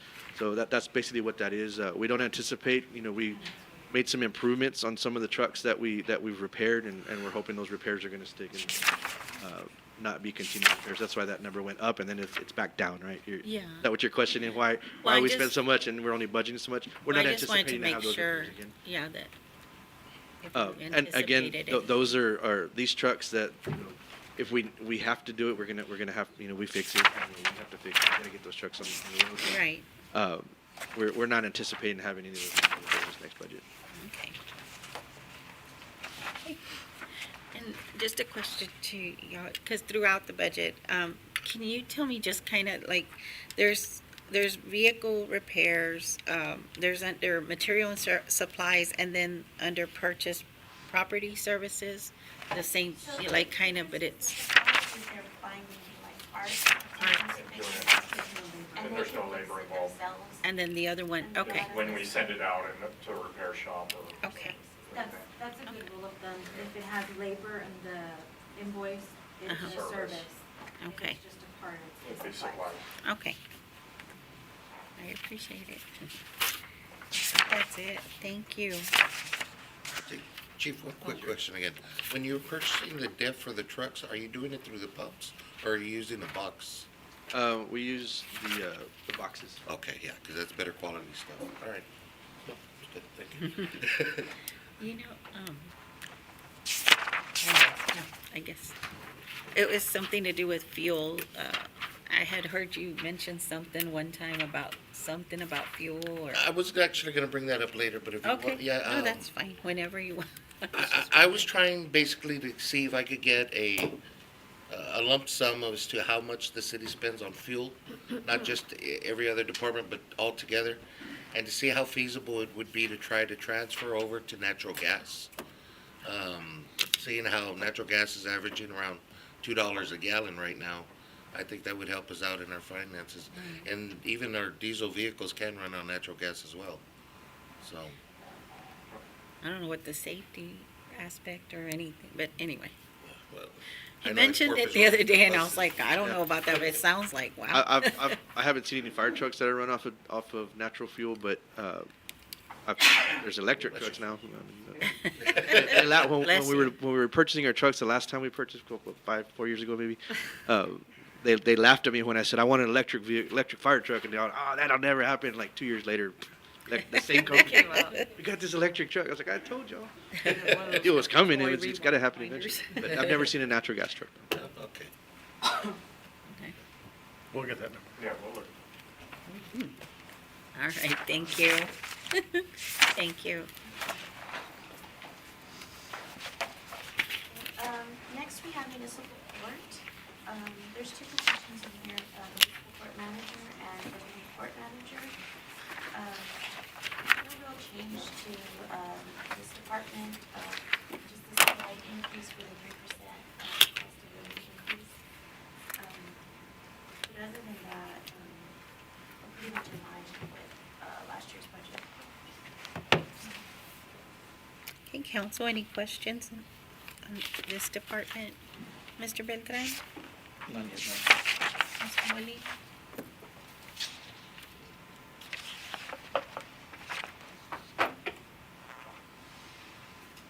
no. No. Oh, it's good. Mrs. Bowen? No, I'm okay, right, thank you. Mr. Garcia? On category 7, on notary bonds, you went from 71 to 0? I believe comes that's every- every other year. Is that? Every 3 years, every 4 years. Okay. Okay. Gotcha. And, the other thing I had, was the, registration and training. We went from 650 to 150? I think, again, it's not something that's annual. Is that it? The judge is the only one that's annual. When the court manager and the deputy, it's not annually, so. Gotcha. I'm done, thank you. And then, I only have a question in reference to the, category 80 on the improvements. There was 4,500 and then it's 0. That was from our transition from being in front of the PD to our, you can join us, Yes. to going to our new location Hi. next door. So, You can- yeah, that's what that is. That's for the transitioning over. We're complete already with the There's still renovations. some minor things, safety things and everything of that nature that we'll have to do, but yes, I mean, they are. But that'll come out functioning in somewhere the else. location. Okay, okay. And, to ask, are we improving on collections here? Or, I know that a while back we had some statistics that were shared in reference to trying to collect on some of the tickets, and it had something to do with the state got the majority, I don't remember, but I was just wondering if we've done anything to improve that, or has it improved, or, I didn't bring anything with me. I was going to, but oh, that's, I didn't. It's like a daily process for us. We're, constantly sending out notices. do you mind, just so they can hear, I'm sorry. That's okay. It's like a daily process. We send out notices to, to people that are delinquent on their payments, and we have court, twice a month, and that's where, the judge will address it with them if they haven't been making payments and stuff like that. But I didn't bring any statistics Oh, that's okay. with me, I'm sorry, but I can provide them to the city manager or to my supervisor. Okay. What would you, what is it that you would like to Well, see? I know that I would like to see if the trend that we've had in collections in reference to those, to Okay. generate more. Like, okay. All right, well, thank you, I'm sorry, I didn't You're mean to. welcome. No, it's okay. Is that? I think that's it. That's Okay, it. thank you. Hey, Joanne. Okay, Okay.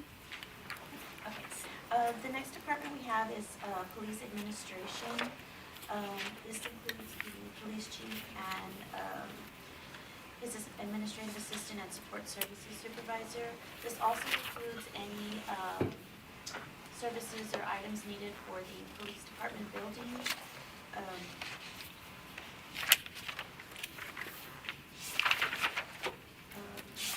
There were no big changes, just 3% cost of living. okay. Council, any questions? Mr. Garza? 2 quick questions, Chief. What is the garage charge out expense? You went from 0 to 120, or? That's if our garage actually does a whole change on a unit. Oh. So the garage bills the department. Oh. Really? Okay. So you'll see that across anybody that has a vehicle, Yes. you'll I see was that on all their wondering. departments. Yeah. Yeah, because I had noticed that in other ones. Okay, that's what that is. It's like they charge it for the oil, the Right. filter, items like that. Or a light bulb. Yeah, light bulb, anything like that. And the last one would be the impound record service fees that we dropped from 10,005. That's Or is because that just?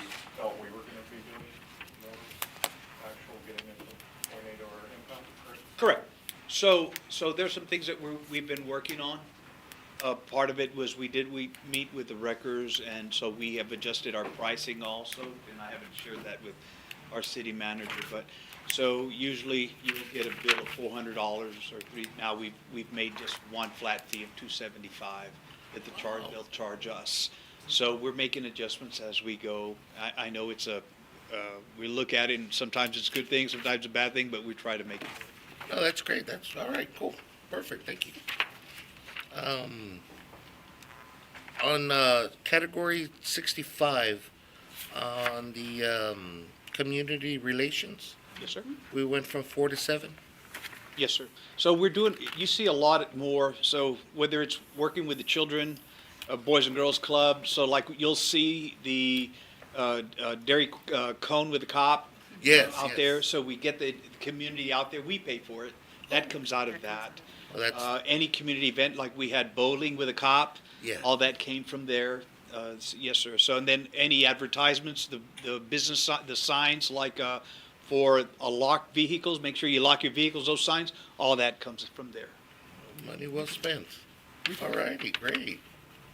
And if I may, what is the jail contract expense? Is that when we arrest somebody and have to house them at the Jim Wells County? Correct. So there's certain criteria. So Class C misdemeanor, we're responsible. So anything that has a Class C misdemeanor, we pay for that. To the jail. Yes, sir. That's all I had. Thank you very much. Thank you, sir. Mrs. Miller? No, we're good, thank you. Okay. Mr. Molina? Chief, category 70, line item 56140, the jail contract expense. That's the one, That's That was the one said, you yeah. just- That's It's Okay. anything that's a Class B, you said? Class C. Oh, Class C misdemeanor. Anything above that, the courts, the county pays that. But Class C misdemeanors, we're responsible. So I think we set aside 18,000 every year to cover those expenses. So, let's say, for example, also we arrest somebody that has warrants, city warrants for, citation that they owe, right? So if we take them to jail and they don't have the money to pay, so we're responsible, we have to cover those costs. Wow. Yes, sir. Okay. My question is more concerning the availability of jail space. And I don't know, when I saw a contract, it sounded like, where does the money come from where we have to, like, take them somewhere else? Oh, good question, yeah. Well, You know, like they're sometimes overcrowded, or I think there was one time where they could only have so many females or something, and then, We'd have to send them somewhere else. so my question is, making sure there's enough money in the budget so that we don't have to say that, okay, well, it's costing us a lot of money to send, Yes, you know, folks somewhere else. so in order, there's times that we have to release the prisoner or that individual. Right. Whether it's, no matter the charge, we do have to release them sometimes because there's just no room. And all the jails in the area are pretty much facing similar situations. Duval County, Clayburgh, Nueces, and they're having trouble housing their own, more or less house somebody else's. So we face that here in Jim Wells County, where we've talked about that before, where you may have too many females, and I think we only hold 4 here. But sometimes, they may exceed the 4, and that becomes an issue because now the females, we have to release them back, and we file what we call at large. And so those are the situations that we face. So honestly, sir, we haven't needed or we haven't utilized any extra monies for that. We've been we always try to make sure we watch what we do, make sure that we keep jail cells open for more serious crimes. And sometimes we have to bite the bullet and let them go because there's just no room at the jail. Chief, no, to be clear for everybody, so when does it become an arrest? So when you say we let them go, if, let's say we arrest somebody for burglary or something. Yes, sir. Okay. And they're full, Yes, sir. or they won't accept it for whatever reason it is. Yes, sir. So we're not arresting them technically? So we still file the case. We file it at large. It doesn't mean, I mean, they didn't spend a day in jail, but we're still filing the case. And we will turn it into just like we would, the only thing. But is that considered an arrest? No, because there is no record that they were arrested. Okay. Because they won't be fingerprinted. They won't be fingerprinted or Correct. processed through the jail system. But we have a process to, we would have arrested somebody. There's a process that shows, hey, we would have arrested them, but there wasn't room where they wouldn't take them. Correct. Somewhere in our files. Yes, sir, we do. We can tell you how many we released and how many were arrested. That is so unsettling. I know. I hate to say it, but like, that's just so unsettling. And it's not that we're picking on females, it's just, this is, it was a citizen's concern that brought it up, and I actually called the chief and I asked him about this. It was an article in the paper, and we discussed a little bit, and I was just kind of befuddled by it, like, okay, what do you mean there's no room, or what do you mean they were released, or, right? I mean, you would think, okay, they're, you know, they have to be some kind of paper trail or bond or arrest, or like some kind of accountability, I guess what I'm saying. So I don't know, when I saw that, I know that there was some conversation about, you know, it costs a lot to actually send these folks to other places to house them while they're getting, you know, waiting, or, you know, to make. Well, we would pay here, we would pay somewhere else. So, correct. So if it's a class above a class C, class B, class A, actually that falls on the county to pay. And so in the defense of the sheriff, I mean, we work together, we try to solve these issues. If it's something that we really need to push, where we need to find somewhere to put them, we will. And sometimes, you know, there's just no room. So we face those types of situations, and that's each and every day. Right. And I'm Yes, sure the sir. county knows, is aware that they need to, you know, that there's that issue's there, you know. It has been. Possible and- expansion, you know, would be great. So the They're- sheriff they're has been talking looking about that, on ways to expand that jail. Matter of fact, we talked to our county judge, and on the phone, we had a conversation Yes. in regards to the jail. I met with the sheriff right after our conversation, and, you know, they're trying to expand the jail, but, you know, again, it comes down to monies and to other avenues. And I know we've had issues, for example, homeless, right? And they file criminal trespass because everybody, but if they won't accept them at the jail, say, for example, for health reasons or so we typically we have to let them go, and we file it at what we call at large and get ready. You know, when the day comes, they go to court. But there are times that we face those situations. And there's conversations, hopefully we can all come together, and I know Judge and the sheriff and commissioners are working on those issues with expansion and. Yes, they have So, been. They have. And sometimes I know when I talked to Councilman Molina in regards to this, it was a concern for him. Sure. And because a lot of times, these are things that we don't know as a council, of why we're having to release them. You know, whether it's a DWI sometimes. There's just no room. So there's times we could take them to the hospital, get somebody. Then that's the other thing. We have to wait there with them. So the officer's now waiting 6 hours, 5 hours at the hospital with that individual. And sometimes we have to bring people in because we just don't have the coverage. So we also have to be mindful of that. But it becomes a concern, and these are things that we do have the numbers. We can provide you the numbers of what we release on a monthly basis. And but we're working on that, sir. And I'm not bringing it up to chastise or No, criticize. It's just, No.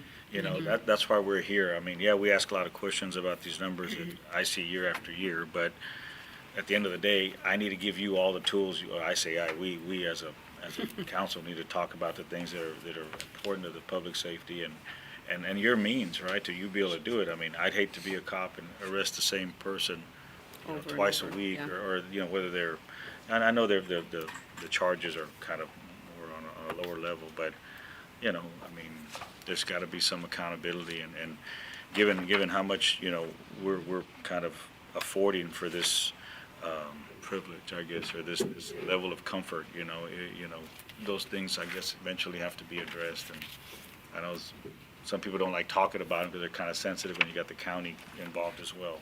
Yes, sir.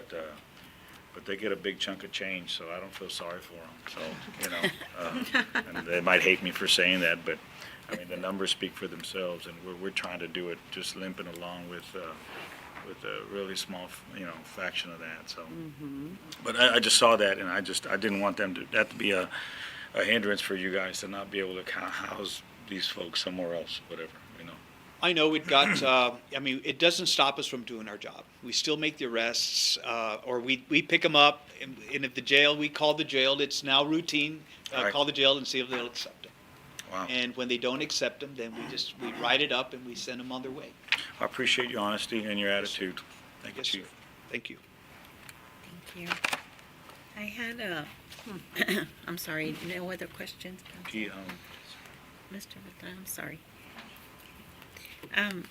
Just wanted to ask on the facility repair, and I know that we've spoken about this a little bit, you know, because we know we have a need there, Yes, ma'am. especially with the rain that comes in. We haven't had much rain, but just, I didn't see like anything here that would address that. Is there something that we could maybe do or work on, or? So we do have some monies, and those monies have been earmarked. Yeah, that was from this last budget, yeah. Yes, sir. And so they're not on here, because they're still needing to get expensed. And specifically the roof part we're working on already. So it doesn't, it behooves us to repair our roof before we do any Sure, remodeling. So we did have some Veranos Roofing go by 2 weeks ago, so I'm waiting for a quote from them.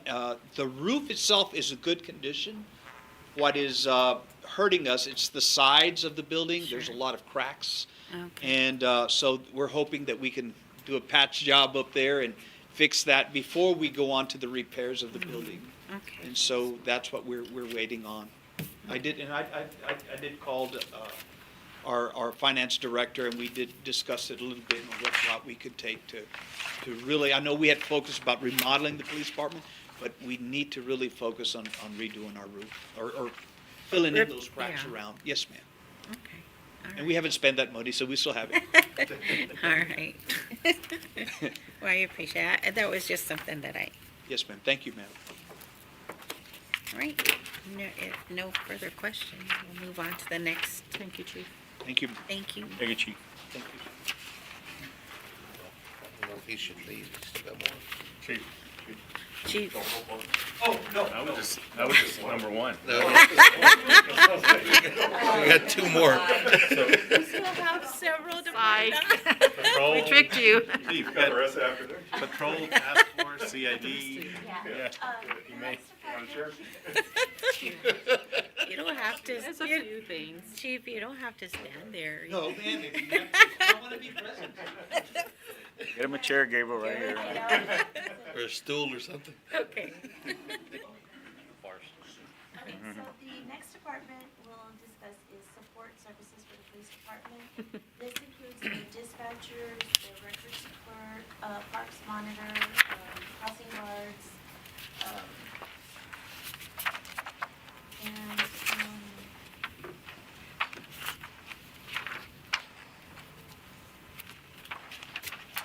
so, there was an increase in this department. That includes the 3% cost of living. And on salaries, there was another increase. There was a vacant position that was overlooked last year, so it was not budgeted last year. It should have been. That's why you see it went up so much. Okay. Okay. Council questions, Mr. Garza? Let's start off with the category 50 on the salary reserves. What is that? That is a, salary reserve is an amount given to the employees. It's kind of like if they've been here the whole year, they'll get, we budgeted $300 for each employee, and they'll receive it in December. Oh, gotcha, okay, An employee retention. gotcha. On fuel, they went from 0 to 300. Are they adding a vehicle or?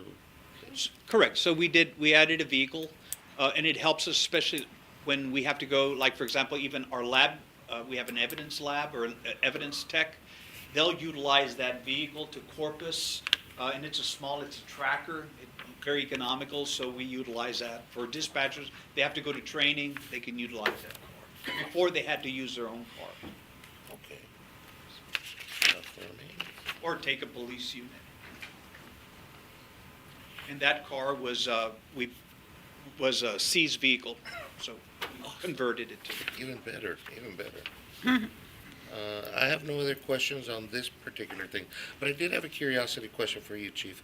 Would you say that, and I've heard this from other officers, that's why I bring this up, 80% of the crime is normally done about by 20% of the public? Pretty much, sir. I'd give it less than that, but yes, sir. And these repeat offenders, that they're, unfortunately, sometimes we don't have room for them in the courtroom or the jail. When they release them, do they release them with like a foot monitor, or is it just a promise to show up to court, or? So that's pretty much a promise to show up at court. So it's up to the judge that magistrates. So there are guidelines that they follow, and some of it is, for example, based on the seriousness of the crime, they may ask them to put a monitor, have to wear a monitor, but it's not free. Yes. So they have to pay for it. So the individual or a suspect that's on that case or that's been arrested, he's got to pay or she's got to pay for that monitor, and then they have to pay every month so much. Some of them can't afford it. So what do you do? Yeah. So sometimes they're released without what they say conditions, what is called conditions. Thank you again, Chief. Thank you. Mrs. Bowen? I just had a curiosity question under Category 65 polygraph exams. Do we not expect to be doing them anymore? It's like, it's zero? The polygraph, that's the thing we were medical. gonna move to human resources. We mentioned- I'm sorry? We were going to move those to human resources. Oh, okay. Sorry, I missed that. All right, thank you. Move to HR. Any other questions? No, that's it, I'm sorry. Mr. I'm good, thank you. Mr. Beltran? Good.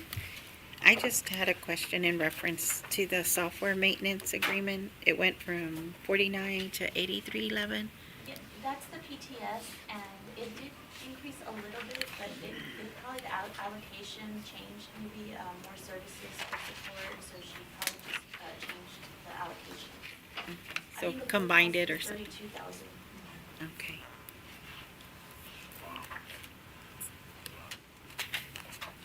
You said 32,000, but it's shared amongst The different different, departments. okay. CID, patrol, Absorb some of that, okay. Okay. So the polygraph is part of the background check? Okay. Just getting it straight in my Sorry, head. yeah. You get, what did they do wrong? No. Yes. Just trying to get it straight in my head. Sorry, Mayor. That's Oh, where you're she mentioned fine. about the pre-employment. If it's pre-employment, we're gonna do it to HR. If it's something because of an incident or because it's gonna go to the department. Got But it. we figured it'd be best if it's pre-employment, it all flows through. Perfect, okay. Smart, thank you. Okay, thank you. Had to get it straight in my head. All right. Okay, move on. No other questions. Okay. So the next department we have is CID, which is the Criminal Investigation Division. On this department, we did move a corporal from patrol to CID, so you will see that increase in their salaries. We also increased their overtime. We also increased their subscriptions, which included a TransUnion risk and investigative tool. Those are two new items that we didn't have previously. And we also lowered the professional services. This was for an investigator that was working with the city. And he's no longer, is that okay? That's correct. Okay. That was the professional services one, right? That went from 42 to 0. Answering a lot of my questions. Council, any questions? Mr. Beltran?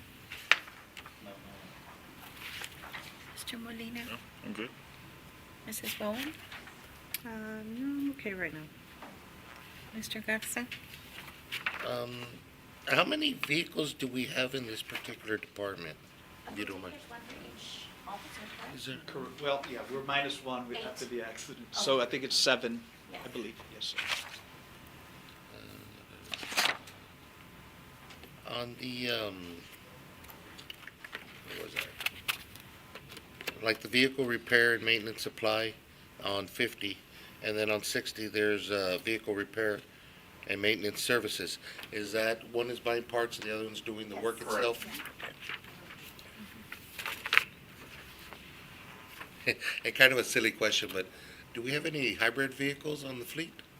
No, we don't. We don't. No, we don't.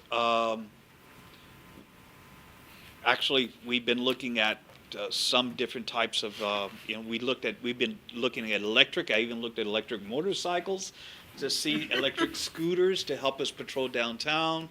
But everything's just so expensive. I mean, you look at a scooter's gonna run you $12,000. Yes, sir. And it's very expensive. Electric is very expensive. The cost of, if they break down, where we're going to send them to, where we're going to take them to. I know it's up and coming. Eventually, we'd like to go that way. I know we have our V6, which is the new Explorers that we purchased, and they do pretty good on gas. I think they get like 21, 22 miles a gallon. But still, I mean, it doesn't cover. We still have our old fleet, and they consume pretty much. But the hybrids, no, sir, we haven't gone that route yet. Do we still have our human-powered bike patrol? Those days are over, man. Y'all want the motorcycle like chips, right? What? Okay. That's we actually, they've asked for the bikes, but I'm always, we maintain the officers that we have. It's a small amount, and we want to keep it that way. I just don't need an accident. I don't need them to get heat exhausted in the process. Just in the fall, then. So I always worry about those things. Occasional bikers. But we did look at and there's scooters, and they're really, really I used to have one. and I really like them. So we've been looking at those. They're electric. Yeah. But they do Well, there's electric bikes too, right? So there's. Yeah, they are. There's bikes that are electric. I just saw that the other They day. go pretty fast, too. Okay, well, I was just wondering, we had Yes, ma'am. We still human-powered. do, ma'am. Yes, we do. Okay. No other questions? And I forgot to mention, and this throughout, workers' compensation, did that plan go up a little, and that's why we see increases throughout? Oh, Yes, I believe Okay. it did go up. Okay. In 2023, so we went ahead and used the same numbers for 2024, Okay. sorry. Okay. And then, wanted to ask you, Chief, on the facility there, are you pretty much also up to par with whatever maintenance or issues needed to be taken care of for that? We have been slowly. Uh-huh. So, we've encountered issues, whether it's plumbing, whether it's air conditioning, and Mr. Esparza has been gracious to always help us and to update it and to get those repaired. Sometimes they're just repairs that we need. We have some doors that need to be replaced because naturally through time, they're metal, so they're just the wear and rust. tear. So we did get a quote, and I'm just waiting for a return, because we did get a company here from Alice, a couple of them, and they were supposed to give us quotes, but they never did. I mean, they came and looked at to replace the doors. So that's the only thing that we're really lacking, are those doors, because naturally you have rodents that now are getting into the building. But everything else has, little at a time. I know everything costs Okay. money, so I we're was trying. just wondering if you had incorporated some of that in here in this budget, or it's elsewhere? Not right now, ma'am. Okay. No, ma'am. No, we have not. Okay. Right, and, On the subscriptions, is there new electronics or something we added? It went from 9,500 to 28,210. We did add the TransUnion Risk and the Investigative Tool. Those were two new subscriptions this year. So we do have different programs that we utilize, and they're expensive. Sure. I think the last one we just purchased was 9,000 a year, and that's for undercover operations that we utilize, telephones and so forth. We also have our drones, and so now we're still waiting for it. So we have the capability of viewing what is happening from our office. So let's say, for example, we have water that's rising or something that major happened in the city. We can actually sit here, and with the drone footage, we can watch what's happening live as it's give us an idea of what's happening going on out there. We also have another program that downloads your telephone. So people may think, well, I raised everything. Well, if it's involved in a crime or utilized in a crime, we can get that phone download. That technology is expensive also. Okay. So those are different types of subscriptions that we have that we pay. Okay. I think that's. And we utilize them. Other agencies also come in and use our equipment. Maybe we should start charging a fee. Offset it a little. And on GPS monitoring, I noticed it was at 2880, went down to 552. Is there something different we're doing, or why that went down? So we changed, there's GPS monitor, I'm thinking of cars, and then we also have cameras that we have GPS monitors. I think it's the cameras that probably This talking one is The vehicles? And we changed that service. There's a new vendor. Oh, okay. Well, that's good. Money, good. Okay. All right, well, thank you. And this training, does that include the school training, or, I know we talked about training in the school, for an officer. That's this- correct. It says registration and training. So different trainings, it could vary. But I'll make a list of all the trainings. Yeah, just wondering. That way, no ma'am, I'll provide them to you. That way you can have a list of everything that they're doing and where we're going. Matter of fact, we're setting up training for the schools. Yes. And we have 180 days to be in compliance with the new laws and so forth. So Wonderful. we have to have that training. Right. As long as it's enough. Okay. All right, thank you. Don't leave. She said thank you, No, but I'm don't just leave. backing up.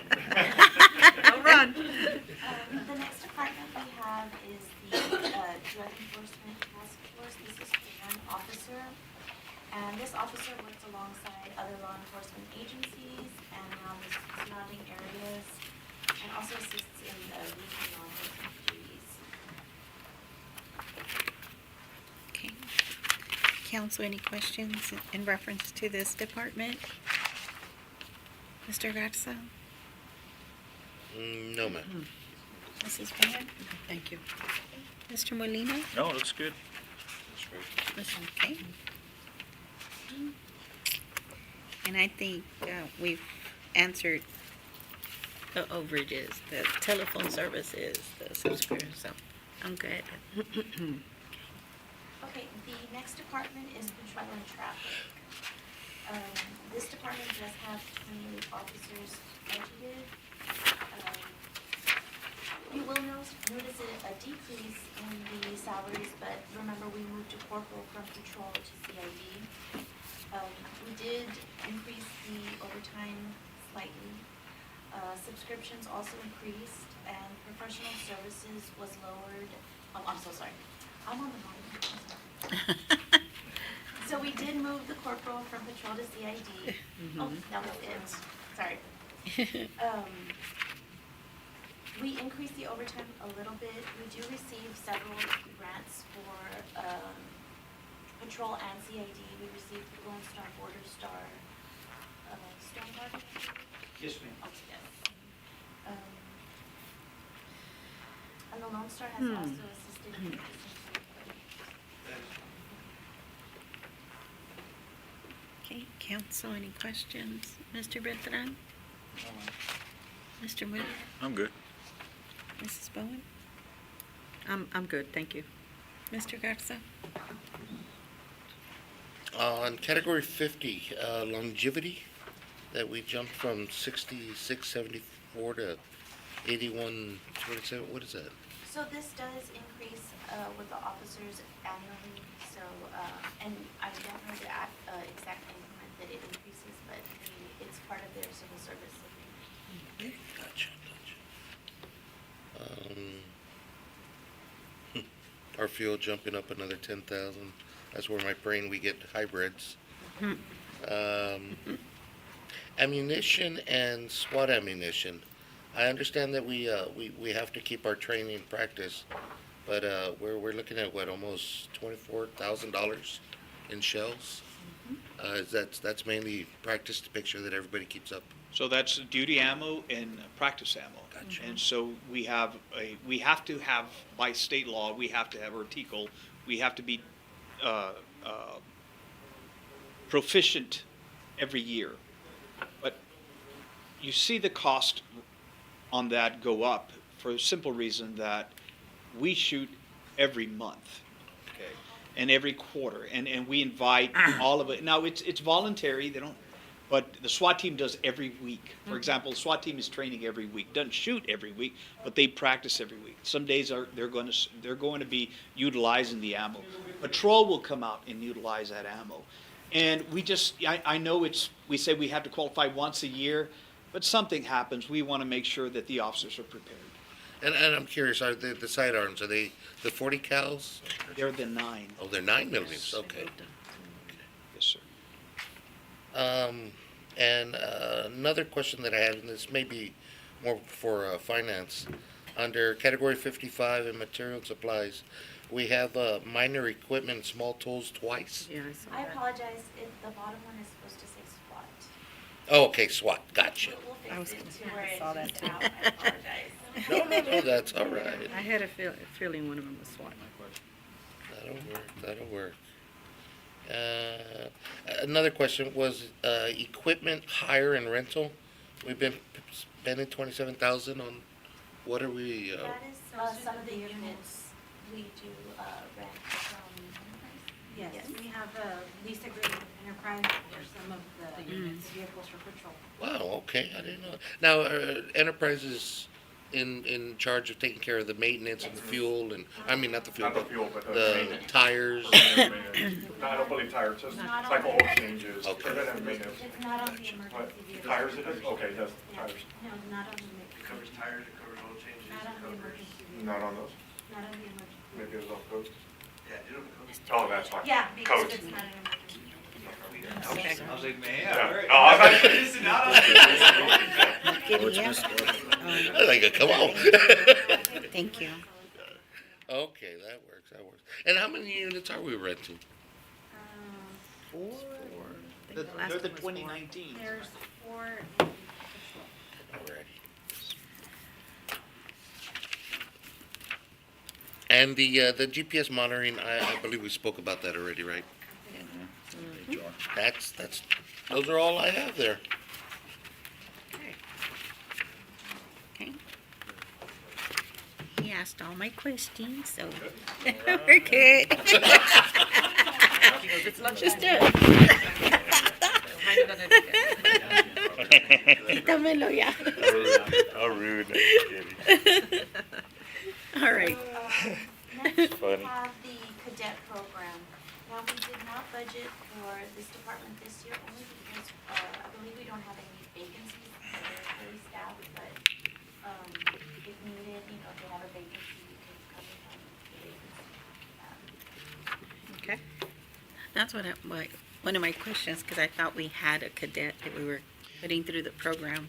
So we are at full staffed, and so we're very happy for that. Yeah. Very proud of that. Yes. And, Congratulations. But we will be losing one officer in September to, and it's been touch and go, right? But he'll be leaving the San Antonio Police Department. Oh, So no. we hate to see him leave, Yeah. but for us, it's an honor to have one of our own go to an agency like San Antonio to serve the city of San Antonio. So we may look at something.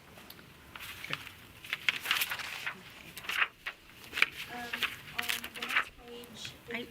the next page, I'm sorry, there was, an 80,000, so I was just asking, where did that come from? On the substation?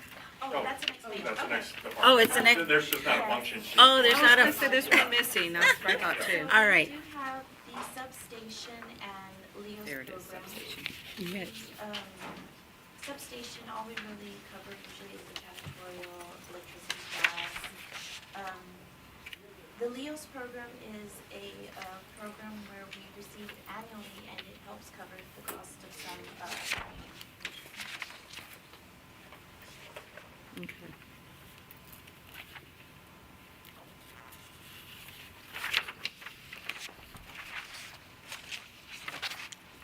Okay, so, council, any questions in reference to the substation?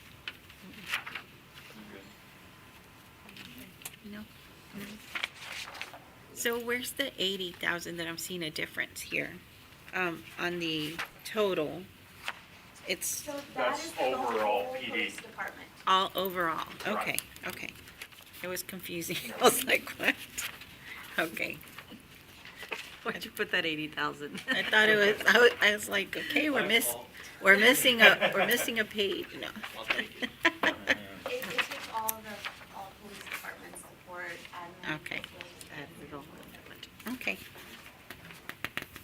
The next department we have is humane, and this is the division of full-service animal center and enforces the city's animal ordinances.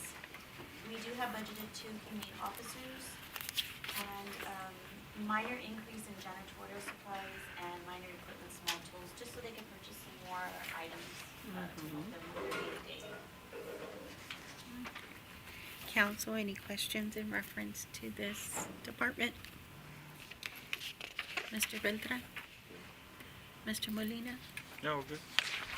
Mrs. Brown? Looks good. Mr. Garza? Under category 55, your minor equipment and small tools, it went from 1,850 to 5,000. I believe you wanted kennels? So we have some kennels also extra, so we're trying to have more room for the dogs that we do have. I think we also put a sprinkler system to cool the dogs, and so that's helped us a lot, so you'll see, that's why you'll see a little increase. Correct.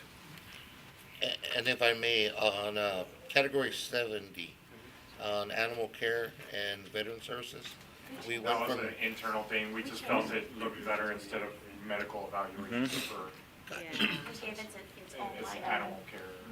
okay. Okay. Okay, no other questions. We'll move on to our Public Works Administration. Thank you, council, thank you, Thank Mayor. you so much. Thank you so much for your Chief. God bless you. Your Stay time. safe out there. Don't forget your phone. There's about 10 more of these departments, and we can push them through and then, or take a break for lunch and come back, whatever you guys want to do. But really, so it's just streets, garage, codes, library inspections, engineering, parks. You Yeah, guys I'm want gonna to push them through? Say we knock them out. Get over with. Okay. Okay. Public Works, Behind the mic. Sorry. All right. Public Works Administration, we did not budget for this. It's a department we did have, and there was activity in 2022 that we not budgeted for in a few years. Okay. Council, any questions in reference to this department or fund? Nothing? Okay. I just wanted to know, so do we give a stipend for someone that oversees some of these things? Mr. Esparza? Yes, Okay. well, they're in a different department. Different? Yeah, it's just a Okay. different department. Okay. Next, we have the Streets Department. You will notice the 3% increase for the salaries. There is an increase in their workers' comp. We did decrease the electricity a little bit. This covers all the streetlights. We decreased it since we will be having, the street lights changed to LED, we've been working with AEP on this project. And, you'll also notice an increase in the paving system improvements, we added a little bit of money there.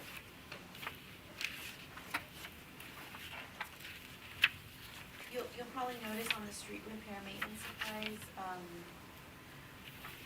20,000 for 2023 and 2024, but revised and up. We're trying to use the ARP money for a lot of these items and have them more as a project instead of just here and there. Council, any questions in reference to this department? Mr. Bethlehem? Mr. Molina? I'm good, it's good. Mrs. Bowen? Not at this time, thank you. Mr. Garza? She actually answered the question I already had, so Mm-hmm. I'm good.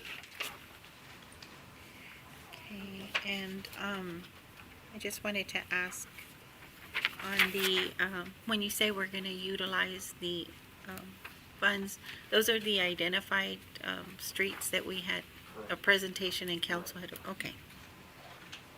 Okay, and let me see. That's it. Thank you. Next, we have the garage department, 3% again, and there was a slight increase in the professional services, which is for the AARC inspections for the city's fuel tanks.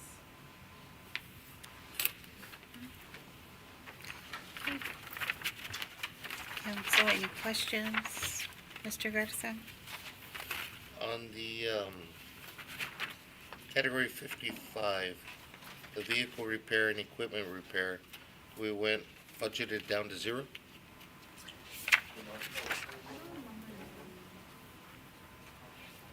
I do not recall giving that number out. We do have 3 units assigned to the garage, so there should be some money allocated to that. Not a tremendous amount, but some money. Yeah, because you had, just $3,000 for repairs, and but they went down to zero. And for supplies, maintenance supplies, from 2,400 down to zero as well. And I was just, That is correct. It's probably something we just overlooked. Yeah, we'll look at that and correct it, I apologize. janitorial supplies, we went from 1,500 to 3,500. Well, one of the things that we provide facilities, they're there at the, good afternoon. Hello. At the garage, but you have folks from not just the garage, you have parks, folks that are there, you have sanitation, you have the landfill, you have other folks that are just in and out. So all the supplies are being funded through the garage budget. Gotcha. And I'm just curious, category 70, what is the professional services? That is the inspections for the city's fuel tanks. So they go out there, I know for sure quarterly, but maybe monthly. Now, we No, still, that's the annual inspection that they do for us. Like was mentioned earlier, they do our chemical spill training and inspections, as well as our storm drain. And here's of late, they picked up the underground fuel storage tanks as well. That is something that is required by the TC. now, are we still purchasing and holding our own fuel? Yes, sir, I thought we are. they were We're going to doing gas both. stations. We're We're doing doing both. All right, Hampton, thank you. Okay. No other questions, council? He answered most of mine, so. He asked most of Good. it, so, yes. All right, Okay, thank you. thank you. Thank you, Demetrio. Next, we have the engineering department. We do have 2 employees in that department. No real big changes there. Just the 3%.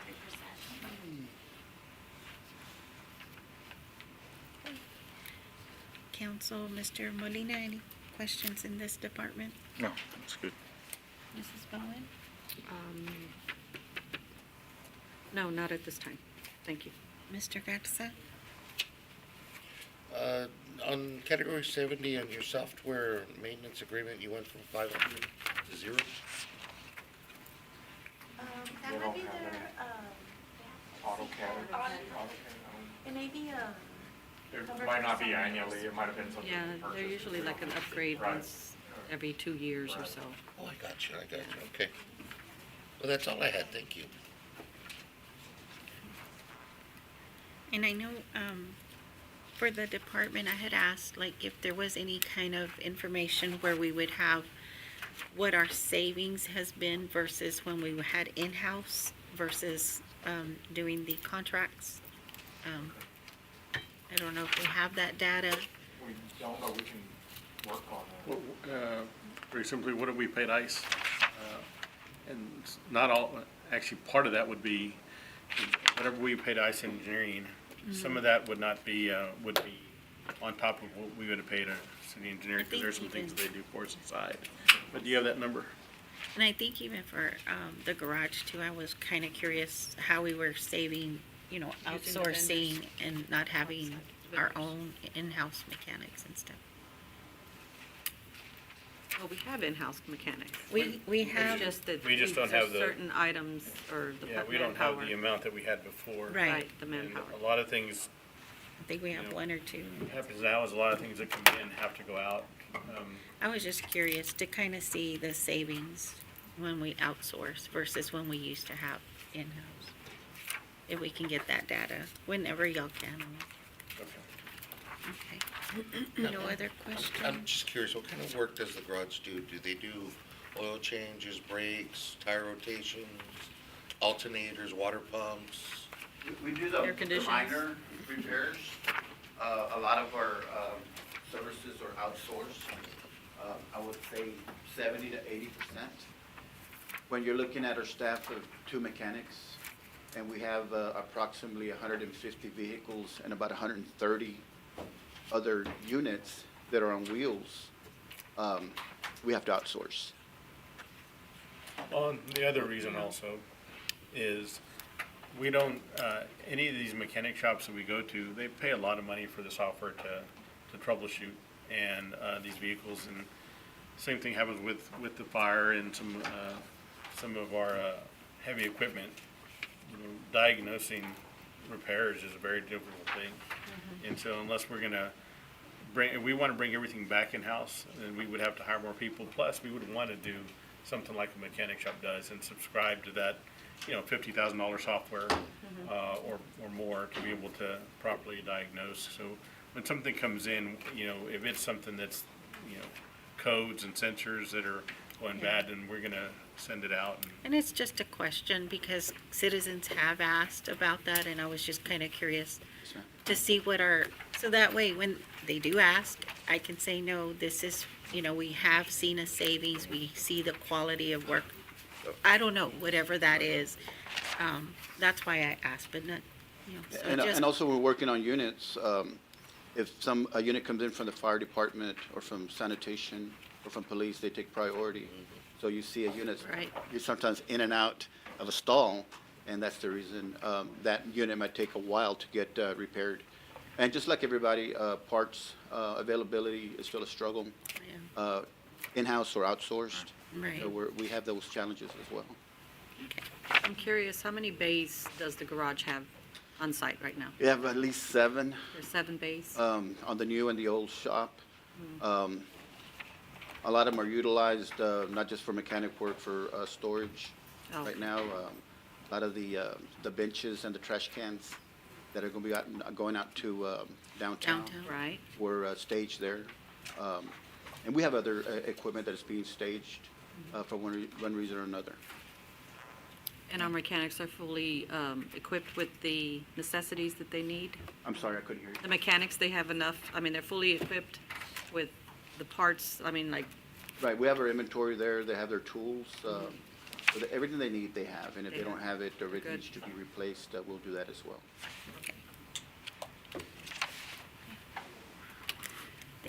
Thank you. Thanks. Thank you, yes.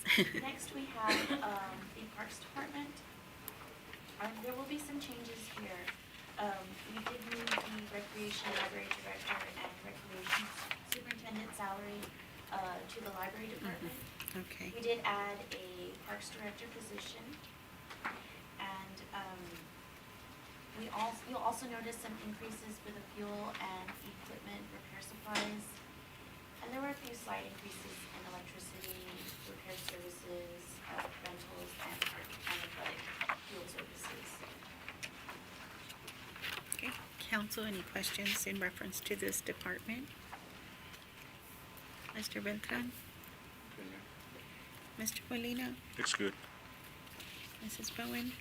I missed that. You said that superintendent we moved to the supervisor to the library. Yes, we moved Okay. the Recreation Library Director position and the Recreation Superintendent. And you added A Parks Director. Parks Director. Okay. Okay, got it. Okay, This is the department that, I mean, we have it labeled on the function sheet as Parks and Playgrounds, but this is the one that's going to be easements, creeks, open space, parks, all the facilities that we have. okay. Pretty much all the maintenance operations of that, except for the inside maintenance operations, but anything external, grass and fields and things of that sort. Thank you for explaining that. Okay. I think that's it for now. Thank you. Okay. Mr. Garza? You had touched on the fuel and equipment repair. I was gonna bring that up.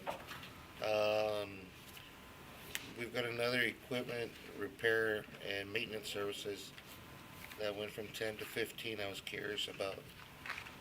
But the other one really was the equipment hire and rental. We went from 8,200 to 15,000. And I'm just curious, what are we renting or? We do have some trucks that we are renting, and I believe we used to rent some porta potties. Let me double check.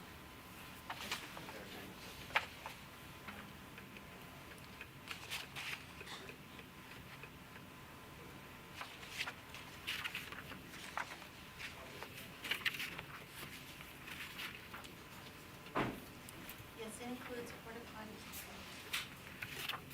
And that would be fleet vehicle truck rentals. How many trucks?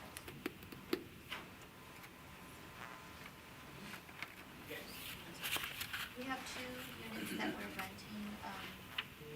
We do rent porta potties for Lake Finley that hit this line item. And We did have an overage cost this year for the mileage on the lease vehicle. When they initially made the agreement, I believe it was a 5-year agreement at, I want to say it was 60,000 miles, I'm not too sure. I wasn't a part of that process. And one of the vehicles had actually went, or was about to go over. So what Enterprise does is they charge us a lump sum to readjust where the mileage would land at the 5 years based on their usage up to that point. So that was kind of a big hit for this year. It was $1,000, so. Okay. Okay. Surprising you pick it up. And that's all I have. Well, actually, one more question. Sorry about that. Park and athletic field services. We doubled the budget there. We went from 5 to 10, but your allocated was at 16. I was just curious the jump in the numbers there. We had a lot of repairs to the irrigation system. Gotcha. So we were able Gotcha. to repair everything this year. Okay. Good job. Well, for now. Understood. Knock on wood, right? Thank you.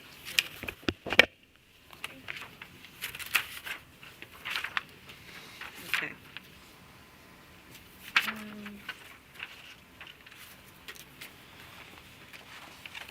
And you asked most of the questions that I was gonna ask. So under 55, Huh? Mayor, Yes, sir. we have the fuel that went from 15 to 30, Mhm. and the equipment repair from 10 to 20. Mhm. Do we have an explanation? I mean, fuel's gone up, and then equipment, did you have older equipment on your flare? It's a lot of the work to the boom tractor. The boom tractor, okay. It's a very old piece of equipment. And the fuel, do you mind stepping up so they can hear you? I'm sorry. Thank you, ma'am. I know you don't.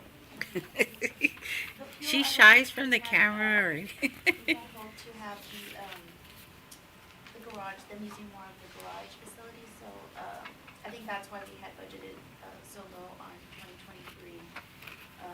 We're still working on all of that, but, I think that's why there's such a big increase. If you see the total activity for 2021 and 22, we were very conservative in budgeting for 22, 23. It kind of ended up being the same as the previous year. And you can see that in several line items. Okay. Any other questions, council?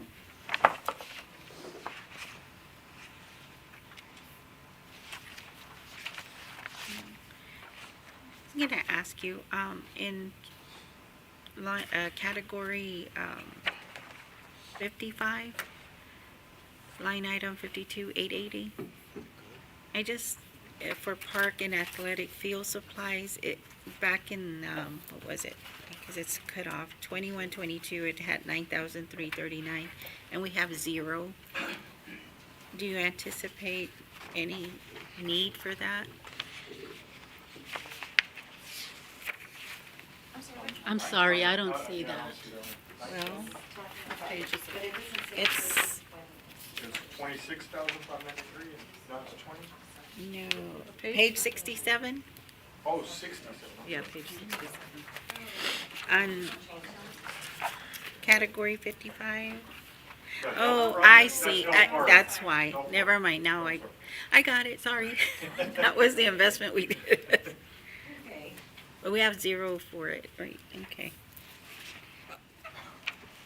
You have a question? Yeah, I do Yes. have and it just hit me right now, and it may seem like a silly question, but the boom truck is what made me think of it. Say like our backhoes and our lawnmowers, everything that runs on diesel, are those particular vehicles, are we running them on red diesel while they're working? Or are we using regular street diesel to run them? We're using whatever comes out of the It's a street diesel. It's not the red.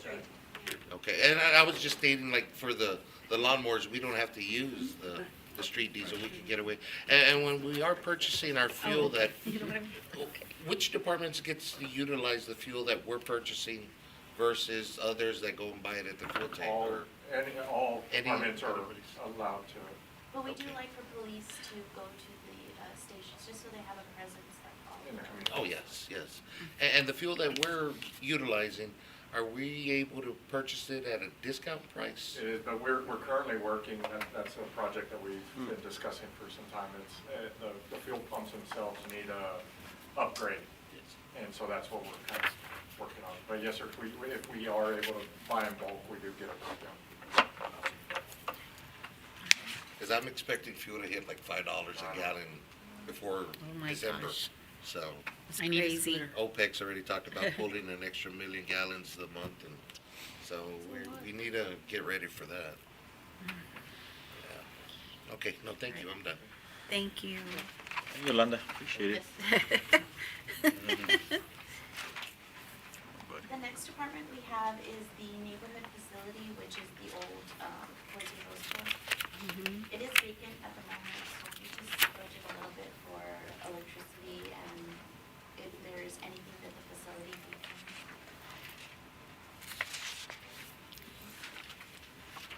Council, any questions in reference to this? Mr. Good? Mr. Garza? It's, I live close to this area, and I drive by it quite frequently. Do we have any individuals going out there to keep up with like a general maintenance? Because the building is still a good building, but we've got oak trees that are growing out of the gutters and stuff like that. So, I mean, if we're gonna utilize the building or sell it, I really wouldn't like to see it become derelict. But do we have anybody that actually goes out there and, We go out there once a month to do the mowing. gotcha? We don't do anything inside. Okay. It's just that I know that we had tried to sell that property a couple times. Yeah, we did. And if we can't sell it, or is there a chance that we can utilize it, say, because I know it still has a pool there, you know, the inside of the building, say we were able to gut it out and maybe a convention center with a pool or something like that, or just some food for thought. But all right. Okay. Yeah, there's some potential there if we wanted to spend some money on it. You know, it's got, we have created a preliminary design on in-house on making that some sporting fields as well out in the area, because there's a lot of space. Yeah. But 10 then acres, deciding, right? deciding what to do on the inside of the building, whether it be a pavilion, gutting it and making it a pavilion. But, you know, there's gotta be some money involved to make that happen. And if that's something you guys wanna look into, we can certainly look into it, you know, y'all give us direction on that. Would that one qualify for utilization on HUD funds because it'd be a sporting event and it's an existing building? Because I think they said we could do, I don't think it, huh? I don't believe at this time it Right, passes. and it could be on, I don't know about the building, but the fields certainly could be, it's gonna be sporting fields, they would. And, it's set up to, That's to a be able to really be that way. beautiful space, and those trees out there are beautiful. I mean, and if, just going out there when we went and, remember, it's so pretty. If we cleaned it up and fixed it up, I think we could utilize it for this, you know, to do something there. And there are some citizens that the children go out there and play and, That's you know.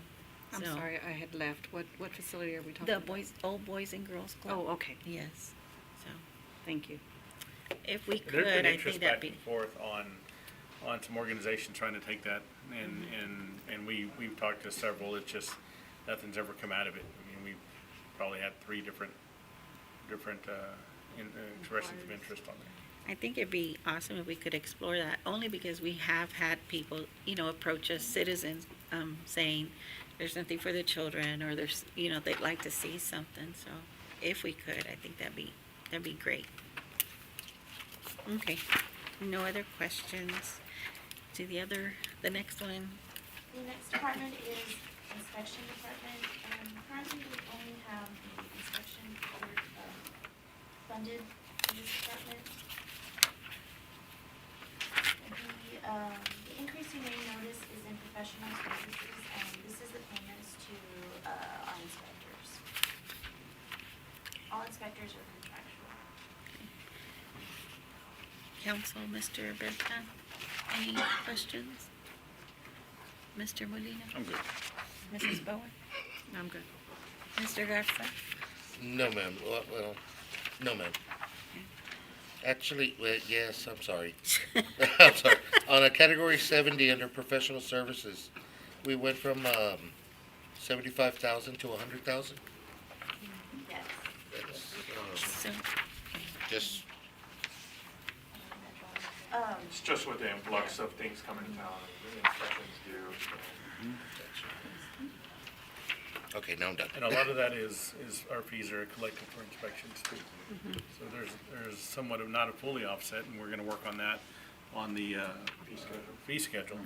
But typically, that whole professional services being on the codes and inspection side, on the inspection side, should be offset with the fees when somebody's trying to build a home or do a driveway or build a commercial building or something like that. is this something that we used to have in-house We have times versus we've had building inspectors. at times? But you said, I know you have mentioned this has been real, outsourcing it has been helpful because of the accessibility and timing sometimes, I think you had said. Yeah, so we outsource the building and electrical part,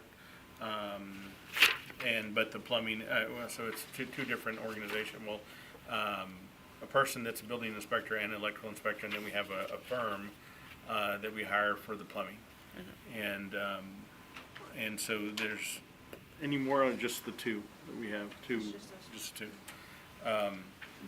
On the building and electrical, what's been helpful is, you know, our person's available to go out there anytime. And, I know you know, when there's things that happen that, you know, especially on the business side, somebody wants to come in, or somebody needs an inspection to get when they're doing an upgrade or anything on the electrical side. I've been there when inspectors gone at 10 at night to go inspect for a business so they can be open the next day, because they need to get a release for AEP when it's an electrical upgrade.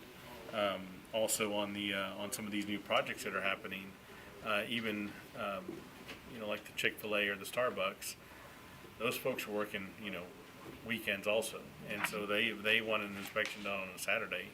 Our guys are going to be there. You know, the contract, it's harder for an employee staff to be there to take time and overtime and that on a weekend. So it kind of works for us pretty well. On the plumbing, have we had any issues with the going back for inspections and? Yeah, so one of the things that we have, and this is something that we're working on, I know we did the ordinance for the plumbing or the electrical code, and we're working on the plumbing ordinance as well.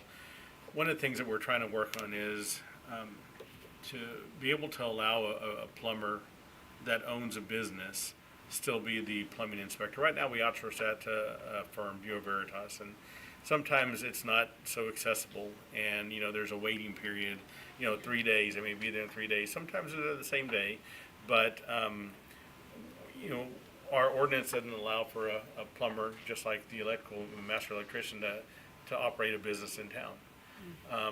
And it's a little bit of a hindrance, because you're not gonna find a master plumber that's gonna wanna work for these, you know, kind of the low rates that they pay for inspections, unless they're retired or something, and that's what we're looking for. So we've been talking about looking at some other places that allow to have somebody that's a master plumber that has interest in a business or owns a business, just can't do their own work, and that's when, you know, it gets outsourced. So on the plumbing side, we're looking for somebody as well. I've talked to several of the master plumbers in town, and it's kind of the same thing. Now, I'd be glad to do inspections, but I can't. You know, I'm not retired yet, or I'm kind of on the way there, but just not there yet. Yeah, I know I've had some of the builders, and they said or even homeowners, they've said, like, where they've had to do repairs from a certain, and made a trench, and it's taken a few days before they can't cover it until they get that. So I didn't know if that's the same, or, but anyhow, okay. Is this on the residential? Residential. That would be, you know, the timeframes that Bureau Veritas has to get back on that. Okay. Well, good to know you. Let's see. Almost poked my eye out. Okay. Council, any other questions on this? Okay. We have a few minutes before 1. Do y'all want to do a stop at 1 o'clock and just do as much as we can? Well, we have two. We're almost done? We're almost done. Well, all right. Hang in there, hang in there. All right. Let's go. Next we have the codes department. This does include a supervisor, 3 inspectors, and a clerk. You'll notice the 3% cost of living increase, and you may notice we also decreased the extra help, which is the temps. I believe we're only going to use them as needed, so that would be seasonal. And they're the ones who do a lot of the All right. Okay. Council, any questions in reference to this department? Mr. Beltran? Mr. Molina? Mrs. Bowen? No, I think I'm good. Thank you. Mr. Garza?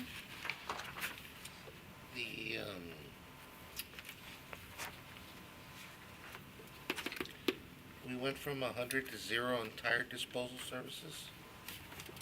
Are we, we're not gonna be, I believe Patrick was utilizing Yeah, there was a grant. Okay. Is there a way to find out how much was collected in fines throughout the year, or last year, or through the code enforcement? Not enough.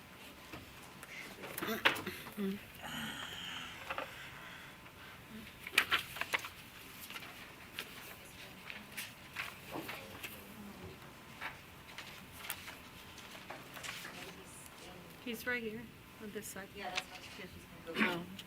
We can look into it and get you a Yeah, definite. get back with us. Thank you. That's the only real question I had, because On the property clean, you know, we collected Mechanical? we're collecting 30,000. And that would be property clean revenue, which is on the code side. that's pretty. And then, we've had lien payoffs of 20,000. There's 50. Yeah. You wanted to know how much was collected in fines. We're trying to see where it fits. Oh, yeah, that would be their question. Yeah, well, no, but. Which ones is it, the lead? Well, we have the lien payoffs and we have the property clean revenue, so, I mean, so the property clean revenue, that would be, and you're talking about fines, but this is on work that we're doing on. So, yeah, the property cleaning revenue, that's before it gets to the lien. So this is somebody who maybe paid a fee, we go out, we do some work on a property, whether it's securing the structure, cutting the grass, whatever, violations being abated, we send the crews out to do that. Now, we give them a period, 30 days to get it paid. Right. If they don't get it paid within those 30 days, then it moves on to the lien. So I'm guessing these are, and that's probably a question for them, but I'm guessing it's probably coded if they pay for it before it becomes a lien. That's where that would go. That would be that revenue. And then once it's a lien and it gets paid off, then that's a different, I'm guessing a different. We budgeted 30,000 and we're estimating to collect 50,000 on that. Is that the lien payoff one? Yeah. Both.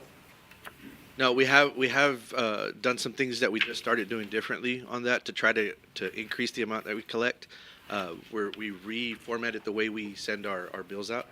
Before, it really didn't look like it was an invoice. It looked more just like a letter. So this new software that we went to is allowing us to be able to kind of play with that a little bit and make it to where it's a little bit more official, I guess, or a little bit more where it looks more like a bill, so An they invoice, understand it, so that yeah. way they can get paid. So we're hoping that'll help us a little bit. Yeah, it will. It should. Okay. On subscriptions, it went up quite a bit. I was just wondering, did we add something? Yes, they Oh. added a surveillance camera subscription. Oh, okay, okay. Gosh, we need that in a few areas.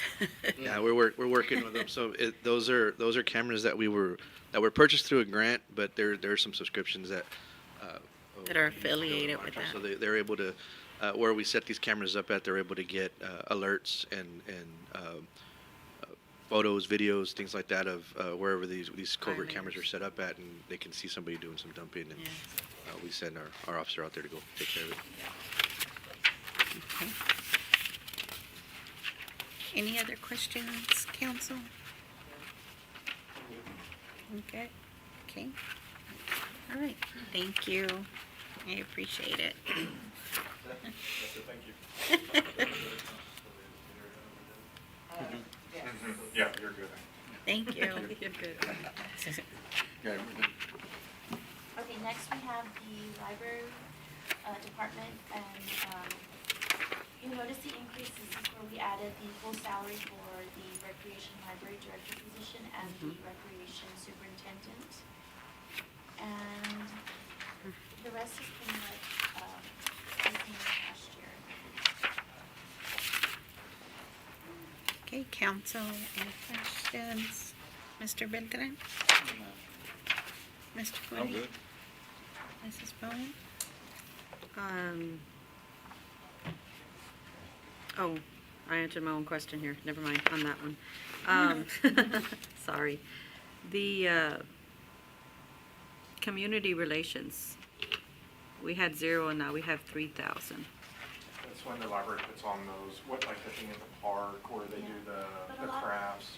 But a lot of those they receive grants for. Yeah, that's what I was saying, that Yeah, the park. Well, which one are you, because we do have Friends of the Library, so we put 3,000 there. Yes. That's one, okay, yes, that one is a grant. Okay, grant. And they'll receive the money to, That's what I thought, okay. And the $35,000 business is budgeted and revised. Yes. The Hampshire Foundation, Okay, that's the 35,000 we added on here.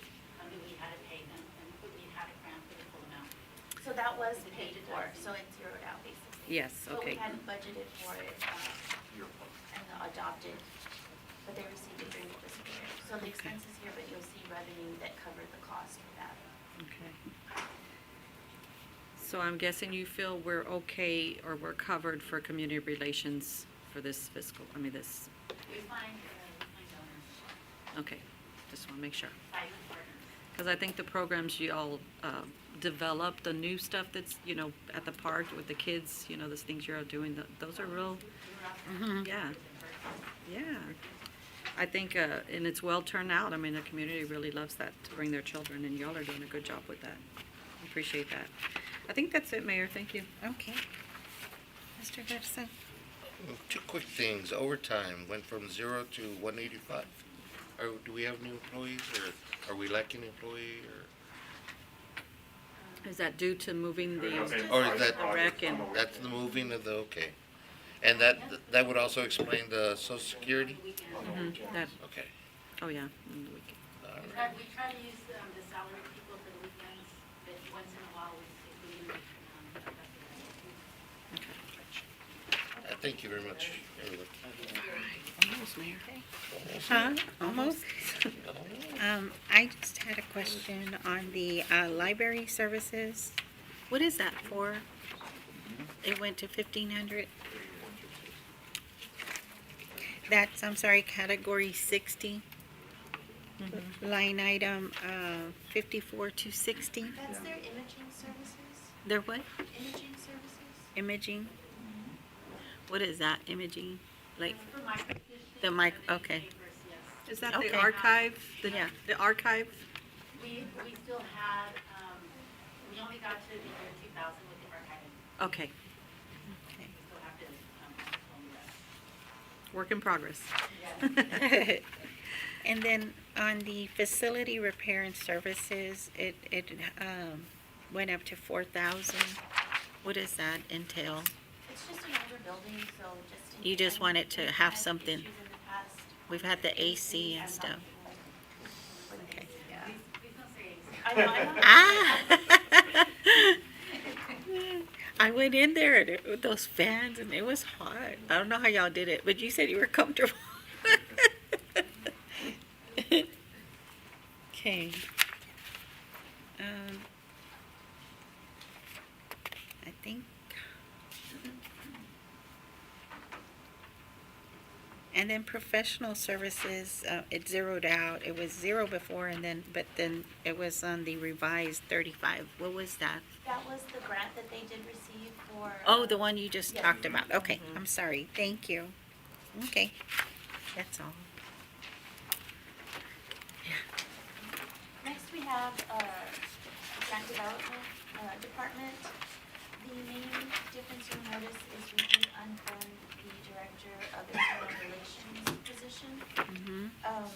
The rest is, she's pretty much in line, as previous years. Okay. Council, any questions in reference to this department? Mr. Garza? Just one real question that I see here. Under employee health and life insurances, it went from 20,000 down to 9,000? Since we unfunded one position. Gotcha, that's what it was. Okay, I got you. All righty, then I have no other. Thank you. Mrs. Bowen? Thank you. Mr. Medina? Good. Thank you. Mr. Beltran? Good. I just have a question on advertising. It went from 1,000 to 3,500.